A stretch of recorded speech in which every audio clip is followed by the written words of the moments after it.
ಮತ್ತೊಮ್ಮೆಲ್ಲರಿಗೂ ಅಮರ್ಸ್ ಕ್ಲಾಸಸ್ಗೆ ಸ್ವಾಗತ. ನಾನು ಅಮರೇಶ್ ಪೋತ್ನಾಳ್. ಇದು ಕ್ಲಾಸ್ ನಂಬರ್ 895 ಆಗುತ್ತೆ ಮತ್ತು ಆಗಸ್ಟ್ 2025ರ ಪಾರ್ಟ್ 9ರ ಪ್ರಮುಖ ಪ್ರಚಲಿತ ಘಟನೆಗಳನ್ನು ನೋಡ್ತಾ ಹೋಗೋಣ. So August 2025 important current affairs part 9 ಆಗುತ್ತೆ. ಹಾಗಾದರೆ ಮೊದಲನೇ ಪ್ರಶ್ನೆ ಏನಿದೆ? 134ನೇ ಡ್ಯುರಾಂಡೋ ಕಪ್ ಫೈನಲ್ನಲ್ಲಿ, ಅಂದರೆ ಡ್ಯುರಾಂಡೋ ಕಪ್ಪು ಯಾವ ಒಂದು ಕ್ರೀಡೆಗೆ ಸಂಬಂಧಿಸಿದೆ ಅಂತ ಬಹಳ ಸಲ ಕೇಳಿರ್ತಕ್ಕಂಥ ಪ್ರಶ್ನೆ ಇದು. ಬಹಳ ಅದೇನಂತೀವಲ್ಲ, ಅನಾದಿ ಕಾಲದಿಂದಲೂ ಇರ್ತಕ್ಕಂಥ ಪ್ರಶ್ನೆ. ಅಂದರೆ ಡ್ಯುರಾಂಡೋ ಕಪ್ ಯಾವ ಕ್ರೀಡೆಗೆ ಸಂಬಂಧಿಸಿದೆ? ಸೊ ಫುಟ್ಬಾಲ್ ಕ್ರೀಡೆಗೆ ಅಲ್ವಾ. ಜೊತೆಗೆ ಈ ಒಂದು ಡ್ಯುರಾಂಡೋ ಕಪ್ಪು ಏಷ್ಯಾದಲ್ಲಿಯೇ ಅತಿ ಹಳೆಯ ಫುಟ್ಬಾಲ್ ಟೂರ್ನಮೆಂಟ್ ಎನ್ನುವ ಹೆಗ್ಗಳಿಕೆಯನ್ನು ಕೂಡ ಪಡೆದಿದೆ. ಫೈನ್. ಹಾಗಾದರೆ ಈ ಡ್ಯುರಾಂಡೋ ಕಪ್ಪು 2025ರಲ್ಲಿ ಎಷ್ಟನೇ ಆವೃತ್ತಿ ಅಂತಕ್ಕಂಥದ್ದು ಇನ್ನೊಂದು ಪ್ರಶ್ನೆ ಆಗುತ್ತೆ. 134ನೇ ಆವೃತ್ತಿ, ರೈಟ್. ಈ ಆವೃತ್ತಿಯನ್ನು ಯಾವ ಪ್ರದೇಶಗಳಲ್ಲಿ ನಡೆಸಲಾಯಿತು, ಯಾವ ಕ್ರೀಡಾಂಗಣಗಳಲ್ಲಿ ಅಥವಾ ಯಾವ ರಾಜ್ಯಗಳಲ್ಲಿ? ಇಷ್ಟೆಲ್ಲ ಆದಮೇಲೆ ಈಗ ಫೈನಲ್ ನಡೆದಿದೆ. ಆ ಫೈನಲಲ್ಲಿ ಯಾರು ಗೆದ್ದರು, ಯಾರನ್ನ ಸೋಲಿಸಿದ್ರು? Fine. So North East United football club ತಂಡ ಡೈಮಂಡ್ ಹಾರ್ಬರ್ ಫುಟ್ಬಾಲ್ ಕ್ಲಬ್ ತಂಡವನ್ನು 6-1 ಬೃಹತ್ ಅಂತರದಿಂದ ಸೋಲಿಸಿ ಸತತ 2ನೇ ಬಾರಿಗೆ ಪ್ರಶಸ್ತಿಯನ್ನು ಗೆದ್ದುಕೊಂಡಿದೆ ಅಂತಕ್ಕಂಥದ್ದನ್ನು ನೆನ್ಪಿಡಬೇಕು. ಸತತ 2ನೇ ಬಾರಿಗೆ ಅಂದರೆ ಏನರ್ಥ? 133ನೇ ಆವೃತ್ತಿ 2024ರಲ್ಲಿ ನಡೆದಿತ್ತು. ಅದನ್ನು ಕೂಡ ನಾರ್ತ್ ಈಸ್ಟರ್ನ್ ಯುನೈಟೆಡ್ FC ತಂಡ ಗೆದ್ದಿದ್ರೆ, ಈ 134ನೇ ಆವೃತ್ತಿ 2025ರಲ್ಲಿ ಏನು ನಡೆದಿದೆ ಅದು again north eastern United football club ತಂಡ ಮತ್ತೊಮ್ಮೆ ಗೆಲ್ಲುವ ಮೂಲಕ ಸತತ 2ನೇ ಬಾರಿಗೆ ಪ್ರಶಸ್ತಿಯನ್ನು ಗೆದ್ದಂತಾಯಿತು ಮತ್ತು ಒಟ್ಟಾರೆಯಾಗಿ 2ನೇ ಬಾರಿಗೆ ಕೂಡ. ಓಕೆ, ಹಾಗಾದರೆ north East United football club crushed Diamond Harbour FC 6-1 in the 134th Durando Cup final, winning their second successive title ಅಂತ ಕರಿಬಹುದು. ಸಕ್ಸೆಸಿವ್ ಅಂದ್ರೂ ಅಷ್ಟೇ, ಕನ್ಸೆಕ್ಯೂಟಿವ್ ಅಂದ್ರೂ ಅಷ್ಟೇ. ಅಂದರೆ ಇಮಿಡಿಯೇಟ್, ಲಾಸ್ಟ್ ಟೈಮ್ ಗೆದ್ದಿದ್ರು, ಈ ಬಾರಿ ಕೂಡ ಗೆದ್ದಿದ್ದಾರೆ ಅನ್ನಂತೆ. ಹಾಗಾದರೆ ಬನ್ನಿ ಏನಿದೆ ಪೇಪರ್ ಕಟಿಂಗ್ ನೋಡೋಣ. ಡ್ಯುರಾಂಡ್ ಕಪ್ ನಾರ್ತ್ ಈಸ್ಟ್ಗೆ ಕಿರೀಟ. ಪೂರ್ಣ ಪ್ರಾಬಲ್ಯ ಸಾಧಿಸಿದ ನಾರ್ತ್ ಈಸ್ಟ್ ಯುನೈಟೆಡ್ ತಂಡ 134ನೇ ಡ್ಯುರಾಂಡೋ ಕಪ್ ಫುಟ್ಬಾಲ್ ಟೂರ್ನಿಯ ಫೈನಲ್ನಲ್ಲಿ ಡೈಮಂಡ್ ಹಾರ್ಬರ್ ತಂಡವನ್ನು 6-1 ಗೋಲುಗಳಿಂದ ಸೋಲಿಸಿ ಸತತ 2ನೇ ಬಾರಿಗೆ ಚಾಂಪಿಯನ್ ಆಗಿ ಮೆರೆದಾಡಿತು. ಕೋಲ್ಕತ್ತಾದ ವಿವೇಕಾನಂದ ಯುವ ಭಾರತಿ ಕ್ರೀಡಾಂಗಣದಲ್ಲಿ ನಡೆದ ಒನಲು ಬೆಳಕಿನಡಿ ನಾರ್ತ್ ಈಸ್ಟ್ ತಂಡ ಆಕ್ರಮಣಕಾರಿ ಆಟವನ್ನು ಆಡಿತು. ಓಕೆ, ಒಂದು ಕಡೆ ಅಂದರೆ ಯಾರು ಗೆದ್ದರು, ಎಷ್ಟನೇ ಆವೃತ್ತಿ, ಎಲ್ಲಿ ನಡೆದಿತ್ತು ಅಂತಕ್ಕಂಥ ವಿಚಾರಗಳನ್ನು ತಿಳ್ಕೊಳ್ಳೋಣ. ಇನ್ನು ಯಾರು ಎಷ್ಟು ಗೋಲ್ ಹೊಡೆದ್ರು ಅನ್ನುವ ಡೀಟೇಲ್ಗೆ ಹೋಗಲ್ಲ ಅಂತ ಒಂದು ಭರವಸೆ ಇಟ್ಕೋಬೇಕು. ಯಾಕಂದರೆ ಅಷ್ಟು ಡೀಪಾಗಿ ಯಾರು ಎಷ್ಟು ಗೋಲ್ ಹೊಡೆದ್ರು ಅಂತ ಕೇಳಲ್ಲ ಅನ್ನೋದು ನನ್ನ ಭಾವನೆ. ಒಟ್ಟಾರೆಗೆ ಎಷ್ಟು ಗೋಲ್ ಹೊಡೆದ್ರು? 6 ಗೋಲ್ ಹೊಡೆದ್ರು. ಅಪೋಸಿಟ್ ತಂಡ ಡೈಮಂಡ್ ಹಾರ್ಬರ್ 1 ಗೋಲ್ ಹೊಡೆದ್ರು. ಫೈನ್. ಕಳೆದ 25 ವರ್ಷಗಳ ಅವಧಿಯಲ್ಲಿ ಸತತವಾಗಿ 2 ಬಾರಿ ಪ್ರಶಸ್ತಿ ಗೆದ್ದ ಮೊಟ್ಟ ಮೊದಲ ತಂಡವೆಂಬ ಹಿರಿಮೆಯು ಕೂಡ ನಾರ್ತ್ ಈಸ್ಟ್ ತಂಡದ್ದಾಯಿತು. ನಾರ್ತ್ ಈಸ್ಟ್ ಅಂದರೆ ನಾರ್ತ್ ಈಸ್ಟರ್ನ್ ಸ್ಟೇಟ್ಸ್ ಯುನೈಟೆಡ್ ಆಗಿ ಒಂದು ತಂಡವನ್ನು ಕಟ್ಕೊಂಡಿದ್ದಾವೆ ಅಂತ ಹೇಳ್ಬೋದು. 1896ರ ನಂತರ ಫೈನಲ್ನಲ್ಲಿ ಅತಿ ಹೆಚ್ಚು ಅಂತರದ ಗೆಲುವು ಸರಿಗಟ್ಟಿದ ಸಾಧನೆಯೂ ಕೂಡ ಈ ತಂಡದ ಪಾಲಾಯಿತು. ಯಾವಾಗೋ 1896ರಲ್ಲಿ ಸ್ವಾತಂತ್ರ್ಯ ಪೂರ್ವದಲ್ಲಿ ನಡೆದ ಇದೇ ಡ್ಯುರಾಂಡೋ ಕಪ್ಪಲ್ಲಿ 6-1 ಅಂತರದಲ್ಲಿ ಆಗಿನ ಒಂದು ತಂಡ ಇನ್ನೊಂದು ತಂಡವನ್ನು ಸೋಲಿಸಿತ್ತು. ಅಷ್ಟೇ ತಿಳ್ಕೊಂಡು ಯಾರನ್ನು ಸೋಲಿಸಿದ್ರು ಬೇಕಾಗಿಲ್ಲ. ಇನ್ನು ನಾರ್ತ್ ಈಸ್ಟ್ ತಂಡದಲ್ಲಿರುವ ಮೊರಕ್ಕೋ ದೇಶದ ಫಾರ್ವರ್ಡ್ ಆಟಗಾರ ಅಲಾವುದ್ದೀನ್ ಅಜರಾಯಿ ಅವರು ಟೂರ್ನಿಯ ಆಟಗಾರನಾಗಿ ಗಮನ ಸೆಳೆದರು. ಯಾರು? ಮೊರಕ್ಕೋದ ಫಾರ್ವರ್ಡ್ ಆಟಗಾರ ಅಲಾವುದ್ದೀನ್ ಅಜಾರಿಯೇ. ಟೂರ್ನಿಯ ಆಟಗಾರ ಅಷ್ಟೇ ಅಲ್ಲದೆ ಅತಿ ಹೆಚ್ಚು ಅಂದರೆ 8 ಗೋಲುಗಳನ್ನು ಗಳಿಸಿದ್ದಕ್ಕಾಗಿ ಗೋಲ್ಡನ್ ಬೂಟ್, ಯಾವುದು ಗೋಲ್ಡನ್ ಬೂಟ್ ಅಂತಕ್ಕಂತಹ ಪ್ರಶಸ್ತಿ, ಅತಿ ಹೆಚ್ಚು ಗೋಲ್ಗಳನ್ನು ಗಳಿಸಿರ್ತಕ್ಕಂಥವ್ರಿಗೆ. ಅದೇ ರೀತಿಯಾಗಿ ಗೋಲ್ಡನ್ ಬಾಲ್ ಪ್ರಶಸ್ತಿಯನ್ನು ಅತ್ಯುತ್ತಮ ಆಟಕ್ಕೆ ಗೋಲ್ಡನ್ ಬಾಲ್. ಈ ಎರಡೂ ಪ್ರಶಸ್ತಿಗಳನ್ನೇ ಮೊರಕ್ಕೋದ ಅಲಾದ್ದೀನ್ ಅಜಾರಿಯಾರವರು ಪಡೆದರು. ಇನ್ನು ಗೋಲ್ಡನ್ ಗ್ಲೋವ್ ಅಂತಕ್ಕಂಥ ಪ್ರಶಸ್ತಿಯನ್ನು ಅತ್ಯುತ್ತಮ ಗೋಲ್ ಕೀಪರ್ಗೆ ಕೊಡ್ತಾರೆ. ಅದನ್ನು ಅಗೇನ್ ನಾರ್ತ್ ಈಸ್ಟ್ ತಂಡದ ಗೋಲ್ ಕೀಪರ್ ಗುರ್ಮಿತ್ ಅವರಿಗೆ ಪಾಲಾಯಿತು. Fine. Durand Cup 2025 North East United FC thrashes Diamond Harbour FC 6-1 to win the title for the second year. 134th edition ಆಗುತ್ತೆ ಮತ್ತು ವಿವೇಕಾನಂದ ಯುವ ಭಾರತಿ ಕ್ರೀಡಾಂಗಣ ಕೋಲ್ಕತ್ತಾದಲ್ಲಿ ಈ ಒಂದು ಫೈನಲ್ ಪಂದ್ಯ ನಡೆದಿತ್ತು. ಹಾಗಾದರೆ 2025 ಇಂಡಿಯನ್ ಆಯಿಲ್ ಡ್ಯುರಾಂಡ್ ಕಪ್ನ ಮತ್ತಷ್ಟು ಡೀಟೇಲ್ಸ್ ಇದೆ. ಎಲ್ಲಿಂದ ಎಲ್ಲಿವರೆಗೆ ನಡೆದಿತ್ತು, ಎಷ್ಟು ತಂಡಗಳು ಭಾಗವಹಿಸಿದ್ವು, ಯಾರು ಚಾಂಪಿಯನ್ ಆದರೂ ನಾರ್ತ್ ಈಸ್ಟ್ ಯುನೈಟೆಡ್ 2ನೇ ಬಾರಿಗೆ ಚಾಂಪಿಯನ್ ಆಯಿತು. ರನ್ನರ್ಸ್ ಅಪ್ ಯಾರಾದರೂ ಅಂದರೆ ಡೈಮಂಡ್ ಹಾರ್ಬರ್ ತಂಡ ರನ್ನರ್ ಅಪ್ ಆಯಿತು. ಅಲಾದ್ದೀನ್ ಅಜಾರಿಯರವರು ಉತ್ತಮ ಹೈಯೆಸ್ಟ್ ಸ್ಕೋರ್ ಮಾಡಿದರು. ಗೋಲ್ಡನ್ ಬೂಟ್, ಗೋಲ್ಡನ್ ಬಾಲ್ ಎರಡೂ ಪ್ರಶಸ್ತಿಗೆ ಭಾಜನರಾದರು. 1888ರಲ್ಲಿ 137 ವರ್ಷಗಳ ಹಿಂದೆ ಈ ಡ್ಯುರಾಂಡ್ ಕಪ್ ಸ್ಥಾಪನೆಯಾಗಿತ್ತು. ಅತಿ ಹೆಚ್ಚು ಬಾರಿ ವಿನ್ ಆಗಿರ್ತಕ್ಕಂಥವರು ಕೋಲ್ಕತ್ತಾದ ಮೋಹನ್ ಬಗಾನ್ ತಂಡ 17 ಬಾರಿ ವಿನ್ ಆಗಿತ್ತು. ಈ ಸಲ ನಾರ್ತ್ ಈಸ್ಟ್ ಯುನೈಟೆಡ್ ಡೈಮಂಡ್ ಹಾರ್ಬರ್ ತಂಡವನ್ನು ಸೋಲಿಸಿ ಸತತವಾಗಿ 2ನೇ ಬಾರಿಗೆ ಈ ಒಂದು ಚಾಂಪಿಯನ್ಶಿಪ್ ಅನ್ನು ಗೆದ್ದಂತಾಯಿತು. ಇದೇ ಅಂದರೆ ಕಳೆದ ತಿಂಗಳು ಜುಲೈ 2025 ಪಾರ್ಟ್ 7ನಲ್ಲಿ ಏಷ್ಯಾದ ಅತ್ಯಂತ ಹಳೆಯ ಫುಟ್ಬಾಲ್ ಪಂದ್ಯಾವಳಿಯಾಗಿರ್ತಕ್ಕಂತಹ ಡ್ಯುರಾಂಡ್ ಕಪ್ಪು 134ನೇ ಆವೃತ್ತಿ ಇದೇ ಜುಲೈ 23ರಿಂದ ಆಗಸ್ಟ್ 23ರವರೆಗೆ ನಡೆಯಲಿದೆ ಅಂತ ಆ ಟೂರ್ನಮೆಂಟ್ ಆರಂಭವಾದಾಗ ನೋಡಿದ್ವಿ. 3 ಕೋಟಿ ಬಹುಮಾನ ಮೊತ್ತವನ್ನು ಹೊಂದಿದೆ ಅಂತಕ್ಕಂಥದ್ದು. 5 ರಾಜ್ಯಗಳು ಪಶ್ಚಿಮ ಬಂಗಾಳ, ಜಾರ್ಖಂಡ್, ಅಸ್ಸಾಂ, ಮೇಘಾಲಯ, ಮಣಿಪುರ ಮೊದಲ ಬಾರಿ ಕಣಕ್ಕಿಳಿತಾ ಇದ್ದಾವೆ. ಕೋಲ್ಕತ್ತಾ 15 ಪಂದ್ಯಗಳಿಗೆ ಆತಿಥ್ಯವನ್ನು ವಹಿಸಿಕೊಳ್ತಾ ಇದೆ. ನಮ್ಮ ಬೆಂಗಳೂರಿನ ಸೌತ್ ಯುನೈಟೆಡ್ FC ತಂಡ ಕೂಡ ಇದರಲ್ಲಿ ಒಂದು ತಂಡವಾಗಿದೆ ಅಂತಕ್ಕಂಥದ್ದನ್ನು ಕೂಡ ಕಳೆದ ಬಾರಿ ನಾವು ಮಾತಾಡಿದ್ವಿ. ಮತ್ತು ಇದರಲ್ಲಿ 3 ಟ್ರೋಫಿ ಇರ್ತವೆ. ಒಂದು ಡ್ಯುರಾಂಡ್ ಕಪ್ ಜೊತೆಗೆ ದ ಸಿಮ್ಲಾ ಟ್ರೋಫಿ, ಮತ್ತೊಂದು ದ ಪ್ರೆಸಿಡೆಂಟ್ ಕಪ್ ಅಂತಕ್ಕಂಥ ಕಪ್ಗಳು ಕೂಡ ಇದ್ದಾವೆ. ಮತ್ತು ಇದರಲ್ಲಿ ರೋಲಿಂಗ್ ಕಪ್ ಅಂತ ಕರಿತೀವಿ. ರೋಲಿಂಗ್ ಕಪ್ ಅಂದರೆ ಈ ಡ್ಯುರಾಂಡ್ ಕಪ್ಪನ್ನು ಇದೇ ಕಪ್ಪನ್ನು ಯಾರು ಗೆದ್ದಿರ್ತಾರೆ ಅವ್ರು ಇಟ್ಕೊಳ್ತಾರೆ. ನಂತರ ಮತ್ತೆ ನೆಕ್ಸ್ಟ್ ಟೂರ್ನಮೆಂಟ್ ಆರಂಭ ಆದಾಗ ಕೊಡ್ತಾರೆ. ಅದೇ ಕಪ್ಪನ್ನು ಮತ್ತೆ ಯಾರು ಗೆಲ್ತಾರೆ ಅವ್ರು ತೆಗೆದುಕೊಂಡು ಹೋಗ್ತಾರೆ. ಈ ಥರ ಕಪ್ಸ್ ಇದ್ದರೆ ಅದನ್ನು ರೋಲಿಂಗ್ ಕಪ್ ಅಂತ ಕೂಡ ಕರಿತೀವಿ. 134ನೇ ಆವೃತ್ತಿ ಈಗ ಕಂಪ್ಲೀಟ್ ಆಗಿದೆ ಅಂತ ಮಾತಾಡಿದ್ವಿ. ಹಾಗಾದರೆ ಕಳೆದ ಬಾರಿ ಯಾರು ಗೆದ್ದಿದ್ರು?